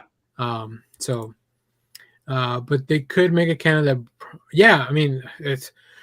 Oh, that'd be cool. That'd be very cool. It's almost as if somebody already kind of thought about that. I just love you always have it within arm's reach. Like it's great. It's always by my desk. So I did remember what I was gonna say, and it shows up in the video as well. I was reading a really lovely tribute I think Hamill wrote about how important oh god, I'm gonna blank on her name, the producer of TAS was Andrea. Hold on again. Yeah, if you find it, because she understood, she came from an acting background, and she understood how important it was to have, in particular, Conroy and Hamill in the audio booth together when they recorded lines for scenes they were in. And so that set up Romero. Thank you, Clay. Andrea Romano. How it set up how great their interactions were because they were in the room together. They could play off each other. And you saw that in the video. I guess they brought that back when they recorded them for the Arkham games. Yep. Which again is so great because you get it's a different tone, but you still get that kind of engagement between the two. So yeah, they're I mean, you can tell they have a very close relationship. You can tell they love what they're doing and they love working together on this stuff. Which was very weird when, to me, anytime that either Conroy or Hamill didn't voice Joker and Batman respectively, I always thought it was weird. Like, why would you not go to the proven source of like success, right? Why are you trying to? And I understand you have to give other opportunities to other voice actors, but there's many other characters that need a voice. So even when I read comics, I hear Kevin Conroy's voice. Yeah. When Batman, for Batman speaking. And so, I would even argue, I think the Arkham games would be far less successful if it was not Kevin Conroy voicing it. Yeah. Because you spend so much time as him that if you get someone, God, can you imagine those games with Bale's voice. I mean, it would be awful, right? It would just be awful. You need Conroy's human approach. Might as well use Bane's voice in there.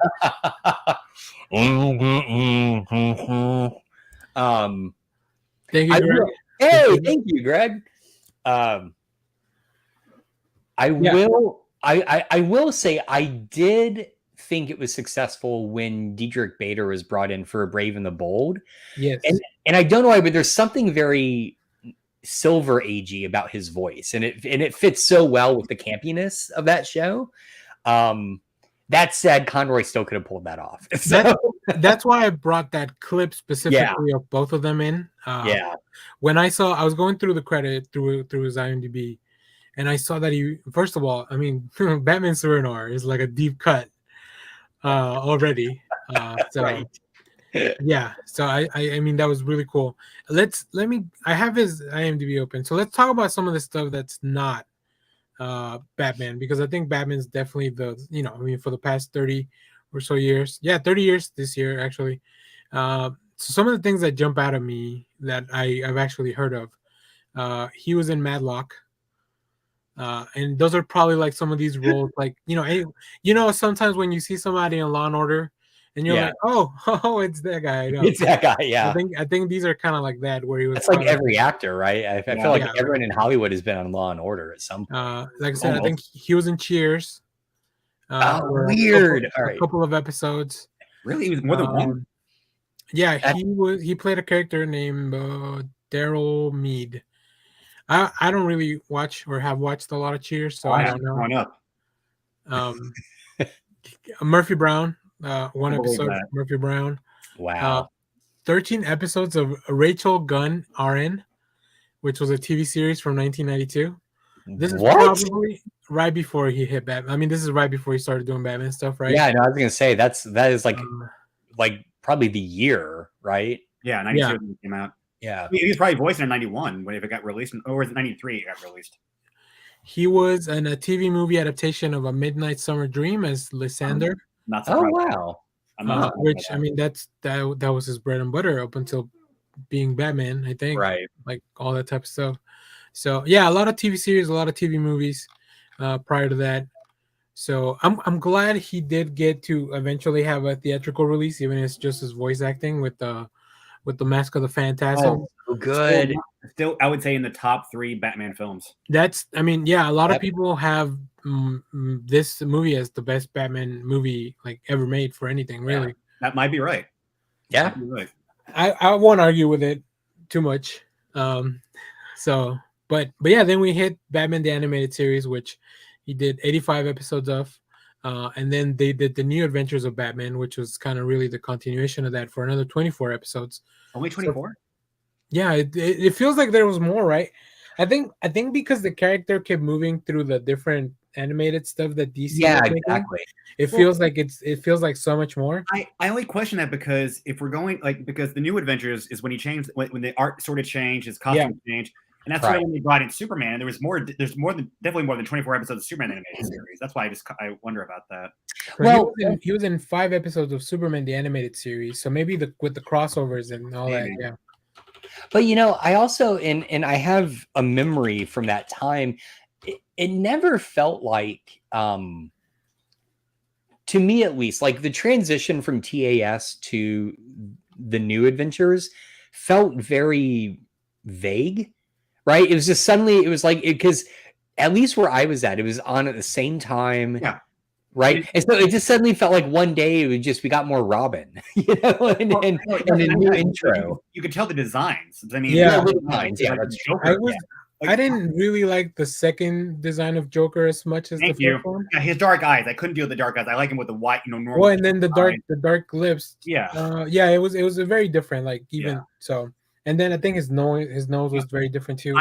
I do think they had the better version of the Penguin in the New Adventures than they did. It was in TSA was more of the Danny DeVito look, and I like him more like the Burgess Meredith look, which he got more in the New Adventures. Yeah. So there's a couple of movies: the Batman and Mr. Freeze, Sub-Zero. That was all right.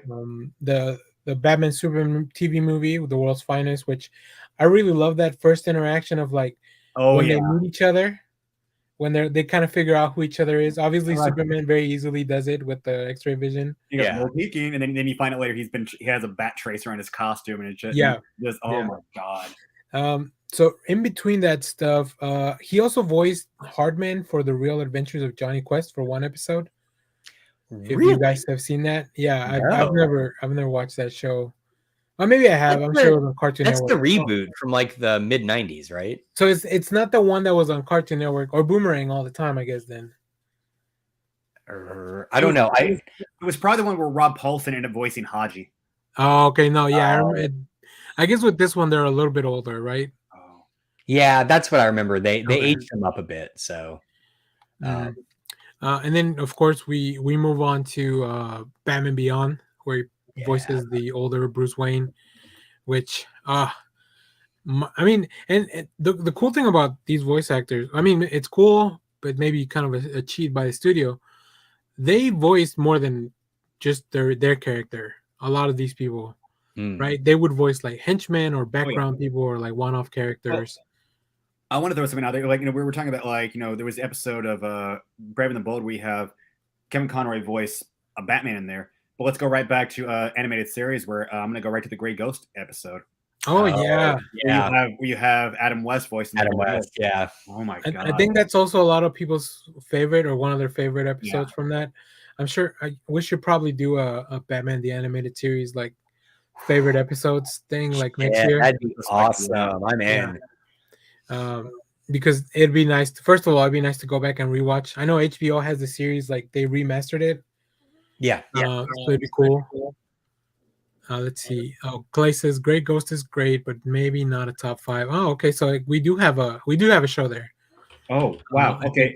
So hey, Clay, how does it feel to be 3 against 1?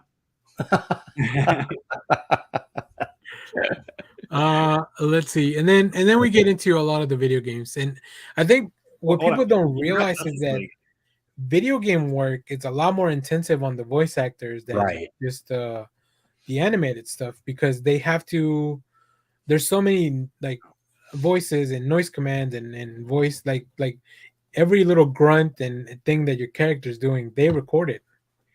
No, I remember because I listened to I Hear Voices with Will Friedle and Christy Carlson Romano, and they actually had and they actually had one of the first episodes actually was Kevin Conroy, but they talked about the difference between how when they voiced with Andrea Romano and how they voiced Kim Possible.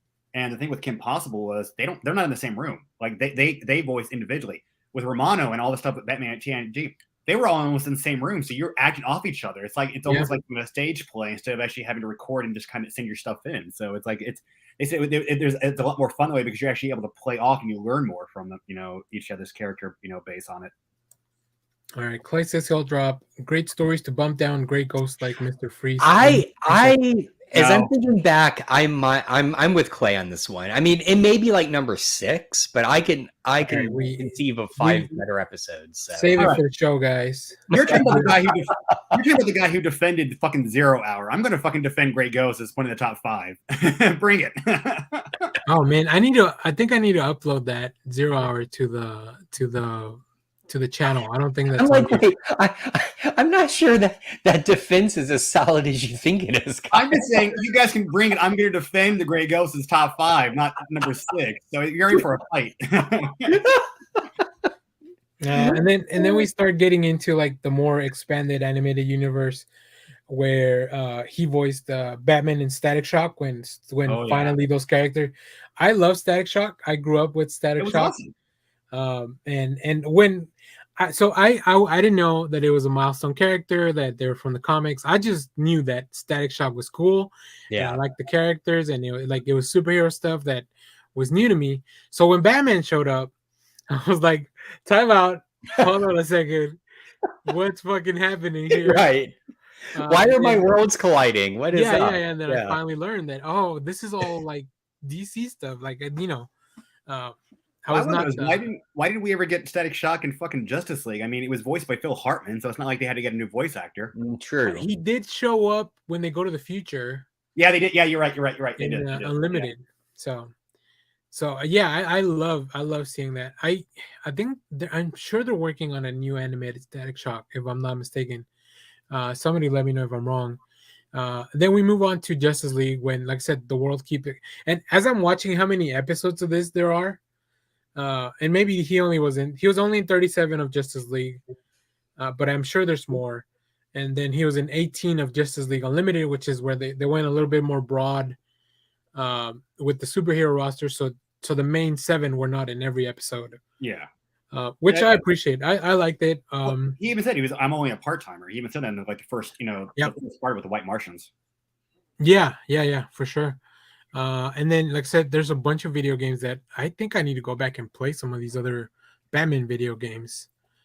I gotta say, I got a question though. Like this is because I mean, he's the guy who financed the Watchtower, and this is got to be how I just really wonder how rich Bruce Wayne is, at least in the animated universe, to be able to finance this huge, gigantic space station. Man, that's I feel like I hope Wayne Tech or Wayne Industries is not just grabbing like government grants to fund a lot of this stuff, like some other real life villains. Yeah. And then we have in Brave and the Bold, and this is the reason I want to watch it because he voiced 2 different characters. Yep. One of them was Batman of Surinor, right, and the other one was the Phantom Stranger. Exactly. Oh, I didn't know that. Yeah, so the fact that the Phantom Stranger shows up in the Brave and the Bold, which is a more lighthearted production, but it's the Phantom Stranger. Like, for those that don't know, and I don't know if this is still canon to DC, but like, that's Judas, right? Like, well, was he originally Judas though? In the when he's introduced in the Silver Age, I didn't think he was. It depends on the history. When I think it's New 52 that made him Judas. Yeah, he was Judas in New 52, but there's been nothing like in the original, like even pre-Crisis, there was just hints that he might be like a fallen angel, and there was never really any specifics. Yeah, and I mean, a lot of the canon that I remember, it's New 52 because that's when I kind of jumped in to a lot of this stuff. Yeah. So do you guys ever let me know. Do you like the Phantom Stranger being Judas or not? Do you want him to be someone else? Which Archangel do you want him to be? Did you ever? I'm sure there's a lot of fallen ones. Do you guys ever hear Conroy's discussion about talking with Bruce Timm about the whole difference about how with the movies and animated series at the time? Because if you notice, TAS was a very darker series, but the movies that were coming out after that, during that along that time where where the Val Kilmer and George Clooney Batman, those were very lighthearted, kind of stupid, over the top fun films. But then when you have Brave and the Bold, it's a very lighthearted film, but that's around the same time that you had the Bale films coming out. Those were really dark, and it's like saying it depends. You're changing up the Batman kind of mythos for with the continuity. So if you have a lighthearted Batman, you need a darker one for the different audience of it. I almost feel like they flip and flop. Oh, what is that? Is that an art book? I remembered I got this. Yeah, this is Batman the animated. A book about the series. A lot of inside art. It's an amazing book if you can find it. So cool. Something I look for at conventions every time I go is animation cells. Yeah. Mm-hmm. Let's see, Batman appeals to so many that they can. Oh God, look at that! It's airbrushed Batman art. Oh, so good. Anyway, all right, I got it this way. I think it's funny because the Tim Burton movies obviously were influenced by some of the darker aspects of the '80s Batman comics, right? Yeah, not even that. It was influenced from the Keaton films too, which were dark also. Yeah, but as the series goes on, then the movies get lighter-hearted and really campy. I remember Schumacher talking about he grew up watching the Adam West stuff, which is why he changed the tone of Batman, which is interesting because the comics switched to a more darker tone to change back from the Adam West stuff. Exactly. So, it really depends on who's driving the Batmobile, I guess. When you have Brave and the Bold, which is more based on the old Super Friends and even the Adam West stuff, and the movies go to Bale, which is darker. It's more Dark Knight kind of related. Yeah. Clay saying kind of the same thing here. So swing back from Adam West and Danny O'Neill. Yeah, Danny O'Neill and Neil Adams, they pulled Batman out of all the campy stuff that was going on in the comics, and they kind of redid it. And then Frank Miller comes in to really drive home the point of hey, this is a dark character, and we're gonna, But Miller only did that after basically exploring the same tone in Daredevil at Marvel. So it's like he did that, and then he comes into Batman. It's like, all right, let's kind of double down on this. So, Yep. Now, he also voiced a lot of Batman in a lot of the animated movies, which we have Justice League Doom. That one's one of my favorite, based on that is a good one. story by Grant Morrison. We have Superman Batman Apocalypse, based on the first arc of their comic. I think that one was by Jeff Loeb and Ed McGuinness. Apocalypse is when Darkseid takes is trying to bring Supergirl as a Fury. Exactly, yeah. I'm thinking of Public Enemies, which we also voiced. That was Ed McGuinness's art, and then it was where they send the Charleston characters after Superman and Batman, because they're trying to get rid of all the kryptonite. So like Captain Atom and all those guys trying to. It wasn't the Charleston characters. I thought it's Captain Atom, isn't it? It was Captain Atom, but like Black Lightning, Power Girl, Katana, Starfire. Oh, I thought it was okay. Only Captain Atom was a Charleston character. Oh yeah, it was Green. It was. I think it was Green Lantern, Black Lightning, Starfire, Power Girl. Yeah. So more recently, and I mean we can kind of go through this all, but there's definitely all Batman after that, which was cool. I did add him being actually live action Batman from Crisis. Oh yeah. In the video from the beginning of the show. Yeah. I just think that's really cool to like because a lot of people always go with that caveat of like, well, we're talking about the live action Batman. Well, now he's a live action Batman, so suck it. Take that. That's right. And then the Arkham series. I love that Arkham series. I'm not a video gamer, you guys know that, but I played all except for finishing like the 100% on Arkham Knight to get the last ending. I played through all that series and I loved it, and it was so comforting, just me and the voice of Batman hanging out, taking down bad guys. Yep. Again, like you need Conroy's voice to live in Batman's body for games that long, Mm-hmm. Yeah. And just some more of the recent stuff, which is funny that he was in two different He-Man projects. He voiced Merman in the Kevin Smith's Masters of the Universe Revelation. Right. I forgot about that. And he voices Hordak in the He-Man and the Masters of the Universe, which is the more CGI. Yeah. Wait, I didn't know that part. Yeah. So, but I mean, there's so much work and there's so much there that it's kind of hard to like even try to distill everything, because no, he was also in Yoga Hosers. Oh, that's right. Yeah. He wasn't. He came into the Quick Stop up in Canada. So he was in charge. Is where the girls work? I haven't seen that movie, so okay. Oh, you're missing out. It's a fun film. Am I missing out? Yes, you are. Okay. We'll see. We'll see when we do our Kevin Smith episode if I'm missing out. I guess we'll do a Clerks one first, and then we'll do a full Kevin Smith, because I've also never seen Tusk, but I haven't seen Tusk either. But knowing that he's working on a sequel for Tusk, that might make me go actually watch it. I will probably watch Clerks 3 this weekend. So. Oh, cool. Say it.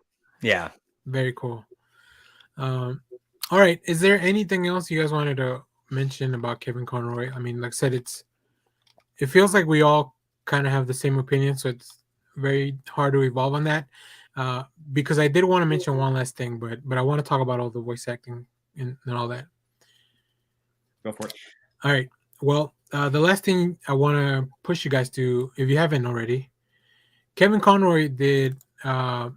He wrote a story in the latest called Finding Batman.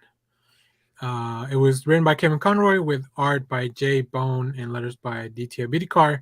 I think this is now free to read on the DC website. What you're seeing on the screen is my DC Unlimited. And they put the whole issue up, which was kind of nice of them. I thought they were only going to put up this one, but they put up the whole issue. Yeah, so this just goes through the story of him not only being Batman, but also his life as a gay man that was not publicly known all the time, Exactly. right? This was something that I think was very personal to him, Mhm. and there's even a there's an advisory in this story because there's a lot of stuff that this is based on his real life. These are things that really happened to him, and unfortunately, he had to go through a lot of really bad stuff uh, in his past, and it's all here, like all his time in college. Like it's a beautiful story, but it's also very heartbreaking and very personal. So I really enjoyed it, and I encourage people to go read it if you haven't. Hold on. I Did mean, you the guys, whole Pride issue is great, but outside this, did you guys happen to see that small comic strip they did for him? It's been everywhere on Twitter and Facebook, where basically Gordon's asking Batman, "You've been very quiet," and Batman has to write in a sheet of paper and goes, "I've lost my voice." Aw, no. I put the link in the chat. If you can bring it up real quick. yeah, I didn't see that, but I'll definitely pull it up. But yeah, I highly encourage you guys to go check that out. Yeah. On this chat. You got to look at this. This one is like it's like a one sheet panel, but the story it's done in the art style of Batman the Made City. And it's basically, I've lost my voice, and he goes, and he realized there's Gordon who's kind of looking over. I understand. There's like right there. Aw. And he like realized that he lost his voice, and he goes, and it's just this is memeing everywhere right now. This was done just in honor of him. Yeah, that's so cool. Yeah, I mean, there was a lot of really beautiful outpour of nice things about Kevin Conroy and people that work with him, fans that met him, fans that just like enjoyed his work. So it's impactful when somebody, when we lose somebody that has touched so many lives in very many different ways. But that's why we do stuff like this, because we want to celebrate their life, keep their memories alive, encourage the next generation to explore and learn from things like this, right? Like him sharing that experience on the comic. I think it's a very important for everyone to learn, not just if you're a gay person, but also people around you, so you understand what people are going through and show that empathy. So yeah, I'll put a link to the free version of this in the description of this video, and when we release this as a podcast, so you guys definitely go check that out. And I will add, I just looked on HBO Max. They have all of the animated series, all of Batman Beyond. Go just sit and watch some Conroy being amazing. So. Yeah. And if you don't want to play through the games, you can, like, people put the cinematics all together on YouTube and stuff like that. Yeah, I've already done that for Batman Arkham Knights. Yeah, it's great. I mean, the games are fun. The games are great to play, but even just like it's a cool story. Like I'm surprised that they never try to adapt that into a different medium, but maybe it wouldn't work. I don't know if they have it on PlayStation, but I know if they have it on Xbox. If you pay for like their your monthly subscription, they actually have all the Arkham games for free down purchase. The Game Pass, yeah, it's worth it. So yeah, and they release. I think I have the 3D version of the first game signed by Kevin Conroy. Oh, nice! So that's weird. It was like the blue and red 3D. Yeah.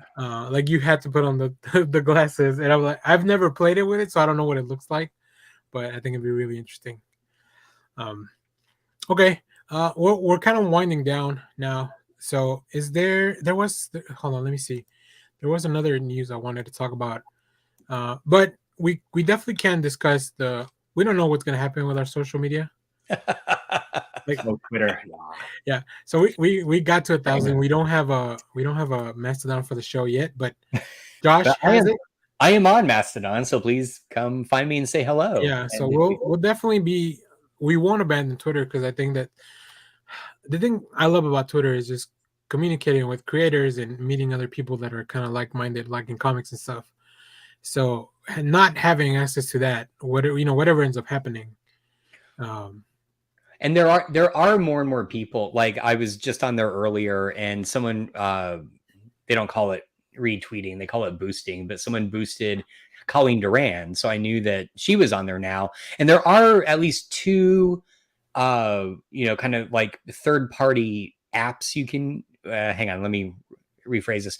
There are two third party sort of applications you can use that will search your Twitter followers and who follows you, and then if they find them in the Mastodon Fediverse will show you like what servers they're on, so you can follow them. It just makes it very seamless to try and go from one to the other, and that list just keeps growing as I see more and more people abandon Twitter. So Now, I will say maybe my recommendation, and I don't know anything about anything, so don't take me too seriously, but maybe don't just straight up leave Twitter, because after 30 days, like somebody could just grab your at. Yeah, I haven't closed my account yet, but I'm not going there anymore. I don't think I ever will. I'll go down with this ship, damn it. Well, I know. Hey, when I post for the show every Saturday, I put it on Twitter and Facebook. Yeah. I wasn't on there for like a week and a half, and I went in, and it literally was like that scene from Community when he walks in from getting the pizzas. It's like, holy crap, everything's on fire and everyone's saying goodbye. Yeah. What's going on? So yeah, I will say, I think people on, what was it, maybe for Thursday night was when things were kind of being announced, or maybe it was Thursday night. People were shooting out some fire tweets about, like, the end of Twitter, and I kind of love that people are looking for this sense of community, right? Which is why they don't want the connections that they've made, and so they're reaching out to everyone like, hey, don't stop talking to me, please. If we lose this avenue, like, you can still reach me here. And I don't want to lose Donnie Cates as a mutual. I'm gonna look and see. Oh, well, yeah, there is that. That's true. But I've had a lot of people who I followed and who followed me on Twitter have refollowed me, and actually some people who didn't follow me on Twitter have, like, as I've like tagged them and stuff on Mastodon, have like followed me. So it's a good time to jump aboard, because it's like everyone's getting it figured out, but the community in the space is so much nicer and collegial that people are more willing to follow someone. So is there some sort of like verification on Mastodon too? Yes, and it's really cool how it works. So you pay $10. No. And I still need to do it, but basically when you create your account, if you go into the settings, there is a verification option, and it's basically just a line of code. And if you have your own website, you put that line of code in the website, and then in your profile, just put the link to your website, and it uses that bit of code to know that that's actually you. And then you get a little verification tag. That's it. It takes 5 minutes. I still haven't done it yet. I'll probably do it today. So, oof, that went all over my head. I don't know what any of that stuff. I don't have a website. Now I need to make a website with me. No, I mean, if we have like can I point them back to my Twitter? No, it has to be a website that basically you control, and so that bit of code is like, because you own the website, only you could put that code in the website, and they use that to verify you. So. That sounds very Matrix. But I'll try it out and tell you. So, yeah, you let us know. We're sending you as the it's the guinea pig. Yeah. Now, another thing that happened this week that's not as weird and sad on Twitter. James Gunn tweeted this out. Oh, I missed this. He just tweeted out an image. I'm pretty sure this is Alex Ross, of Mr. Terrific. Yeah. And we know that, per the news that we talked about, James Gunn is now running, or co-running DC. So, okay, that was my question, was because I know when they made the announcement, it was him and one other person, and then suddenly nobody talked about the other person. Is that other person still there? They are. It's okay, so right. The other person, I forget their name, John. I can't remember. They're a producer, so they're not as in the forefront of things, right? God, we talked about this whole thing. I made a video about it, but yeah. So I mean, there's definitely, I think it's somebody Peter Safran, that's his name. Oh, okay. He's a producer. He's been doing a lot of stuff with Warner Brothers for a long time now. But I mean, what would you guys like to see with Mr. Terrific? Like, I don't have a lot of stories with Mr. Terrific other than what I just kind of read recently with Strange Adventures. That's what I was thinking too. Yeah. No. The Terrifics. Oh yeah, okay, they yeah. launched that. Are you talking? Was there a title before that called No, The Terrific? it was the Terrifics. It's him with Metamorph, Shadowlass, and Mr. Blah, blah, blah, Plastic Man. Was that New 52? No, it was after. I want to say it was after they sort of. It was after Rebirth. Yeah, it was after Rebirth When they were Okay, just trying alright. a bunch of shit out because they tried that other character Sideways. That's like a portal dude. Which is cool. If you're reading Dark Crisis, you can see Sideways. He's in there. He's their portal guy. Like they need transportation, so he's their portal guy. Interesting. Matter of fact, Sideways will be on the upcoming Dark Army special that's coming out for Dark Crisis next week. I was reading that yesterday, so I could do the review tomorrow. Really cool. So, but yeah, that was cool. Like I love Mr. Terrific. I think he's a really fun character. So I would love to see more of that stuff.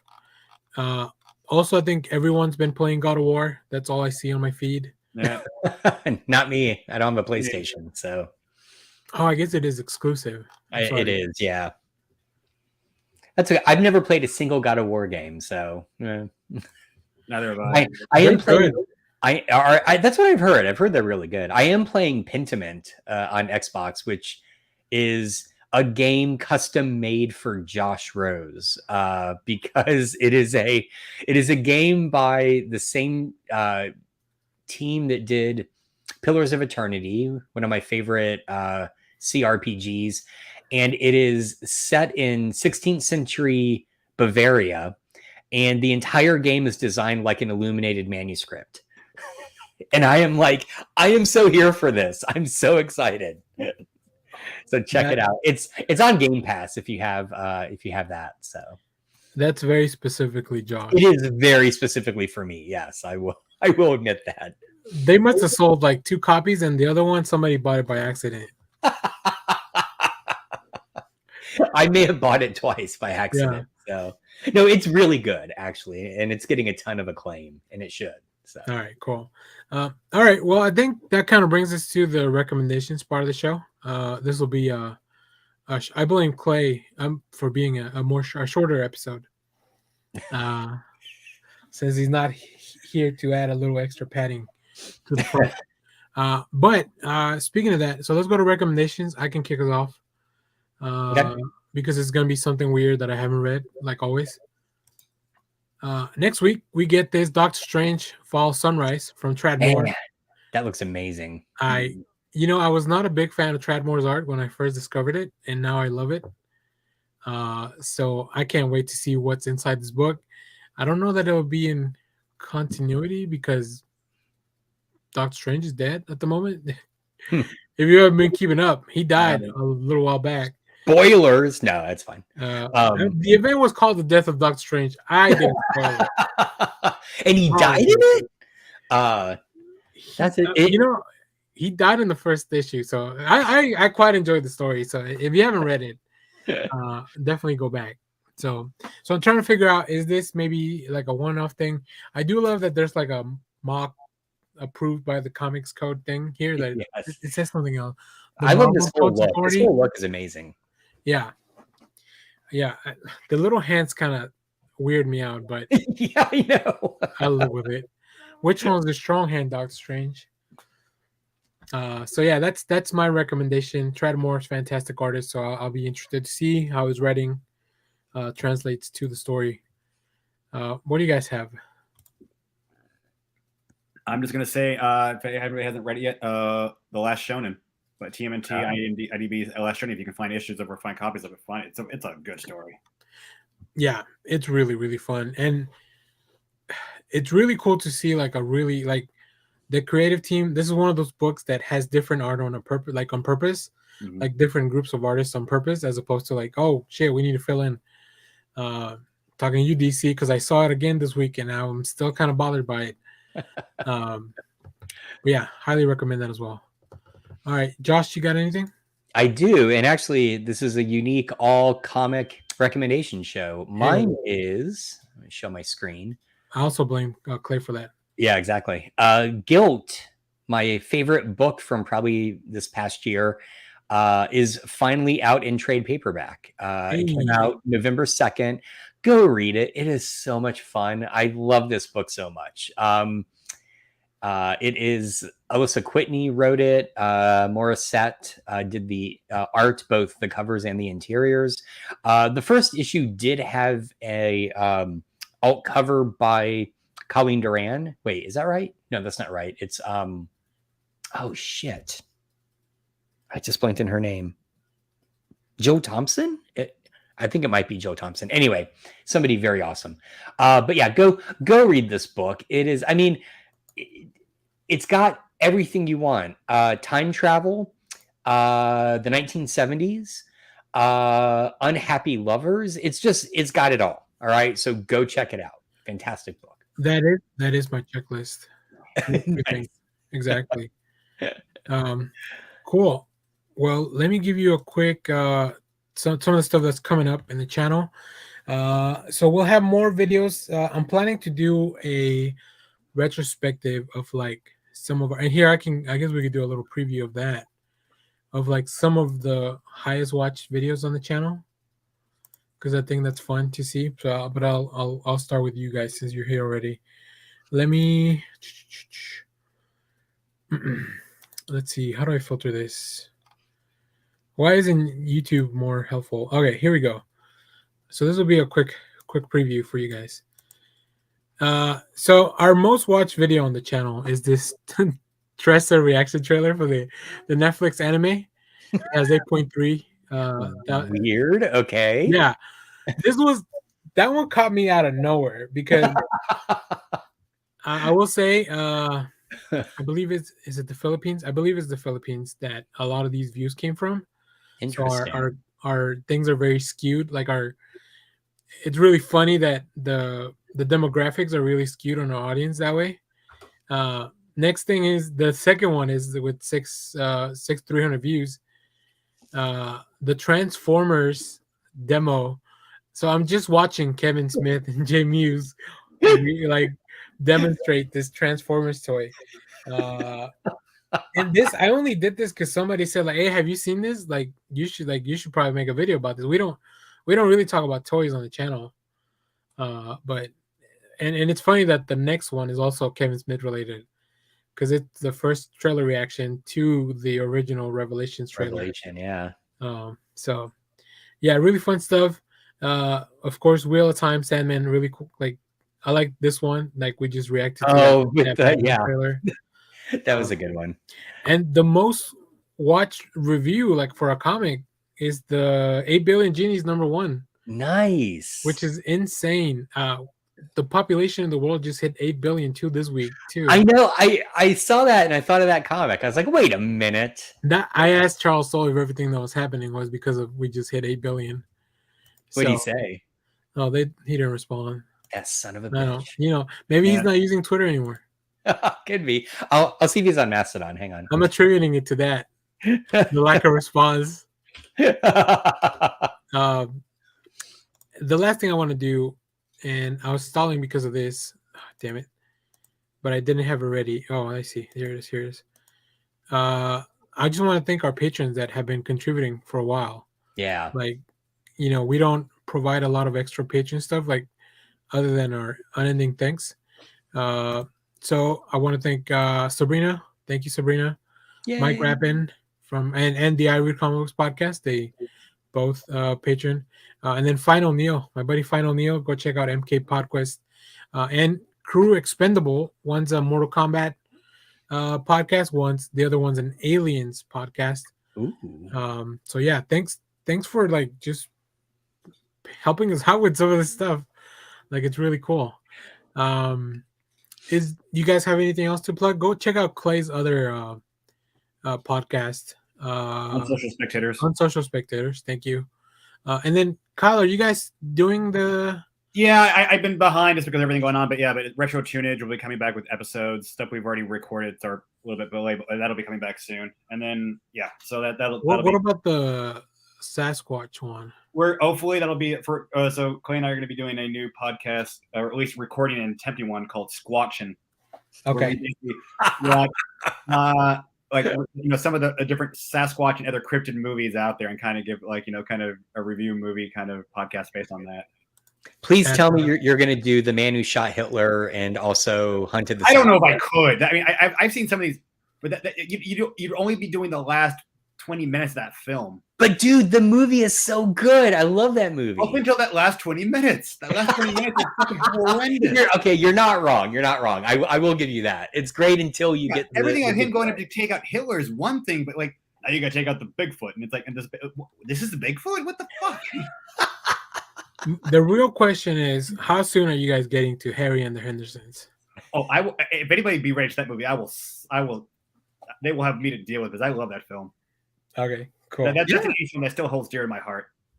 I don't have anything against Harry and the Hendersons. Yeah. No, I'm just saying, but there's probably somebody out there like this is bullshit. Who would ever have a Bigfoot live with a family? It's like, dude, it got a 3-season TV series. Get over it. It was the 80s. Yeah, except that it's sad.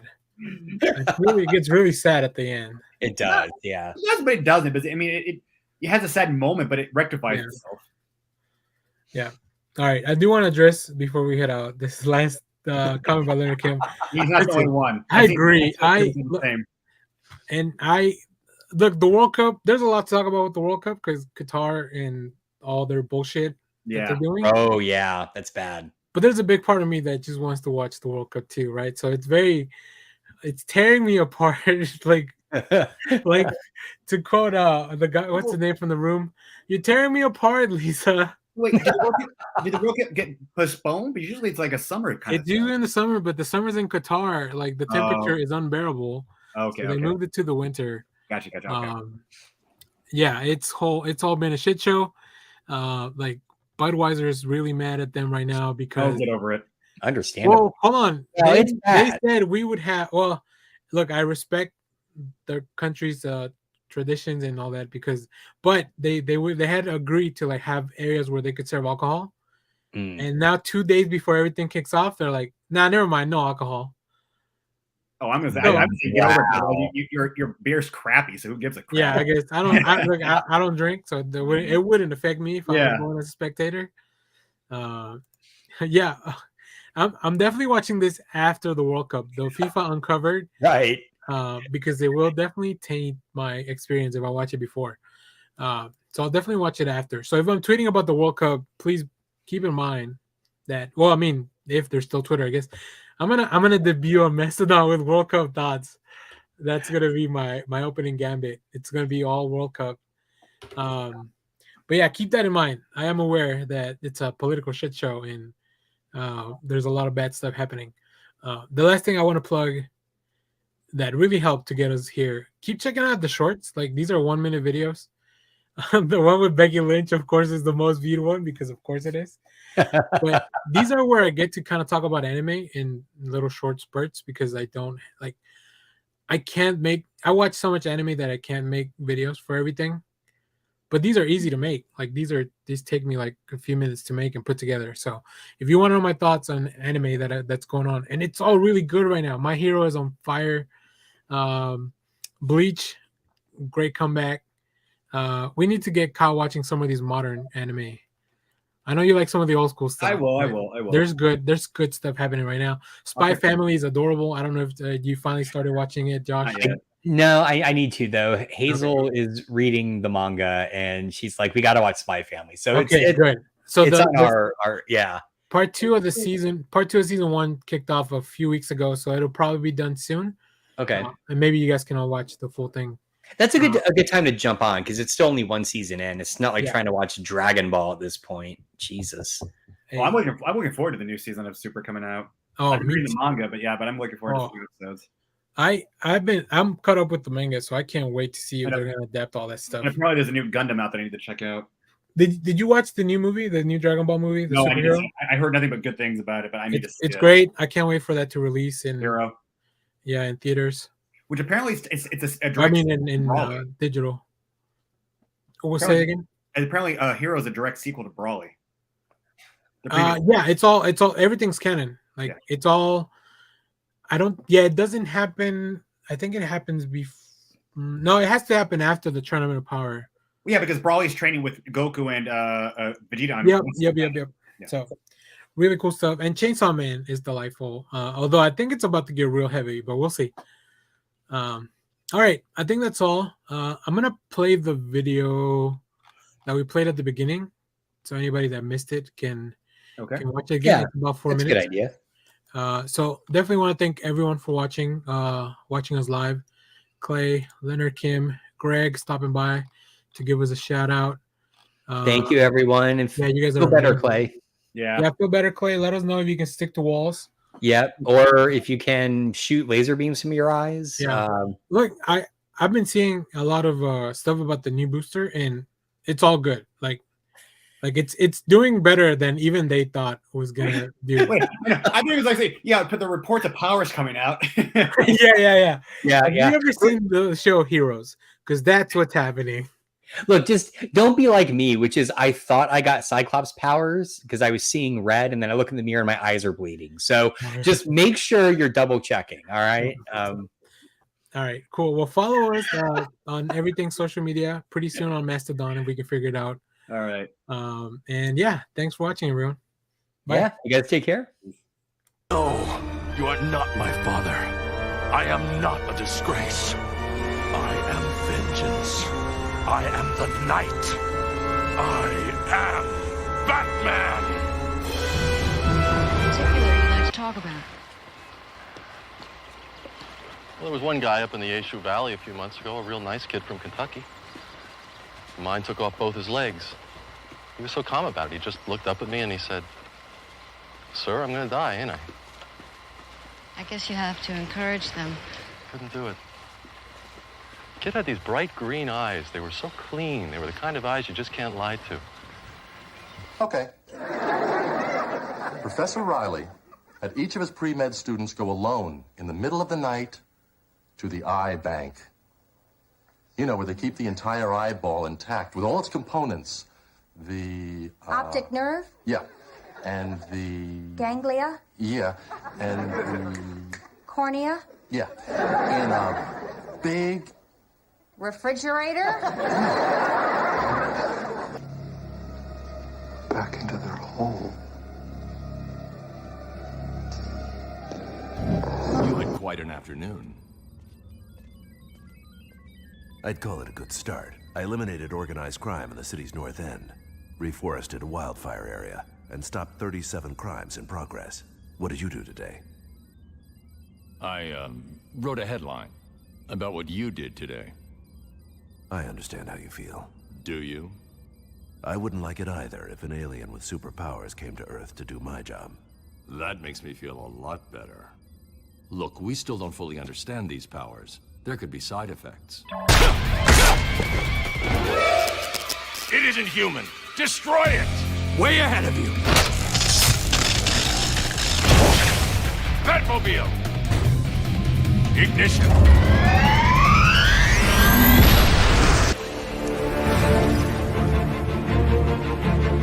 Warden, something's not right. I'm going with him. You're not safe here. No one is. You're wrong, Raish. You've become what you've always fought against. And I will stop you. Gotham needs something more, something worse to defend her. She needs a new myth. A legend more powerful than I can be right now. A legend that can only rise from the ashes of the Batman. Do you want to know something funny? Even after everything you've done, I would have saved you. Where?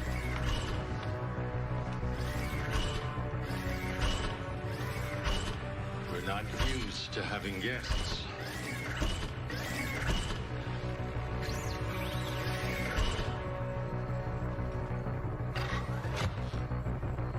Kate.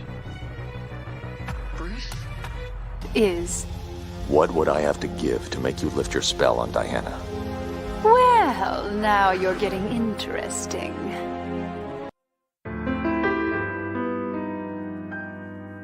Am I blue? Am I blue? Ain't these tears in my eyes telling you? Am I blue? be two. If each planet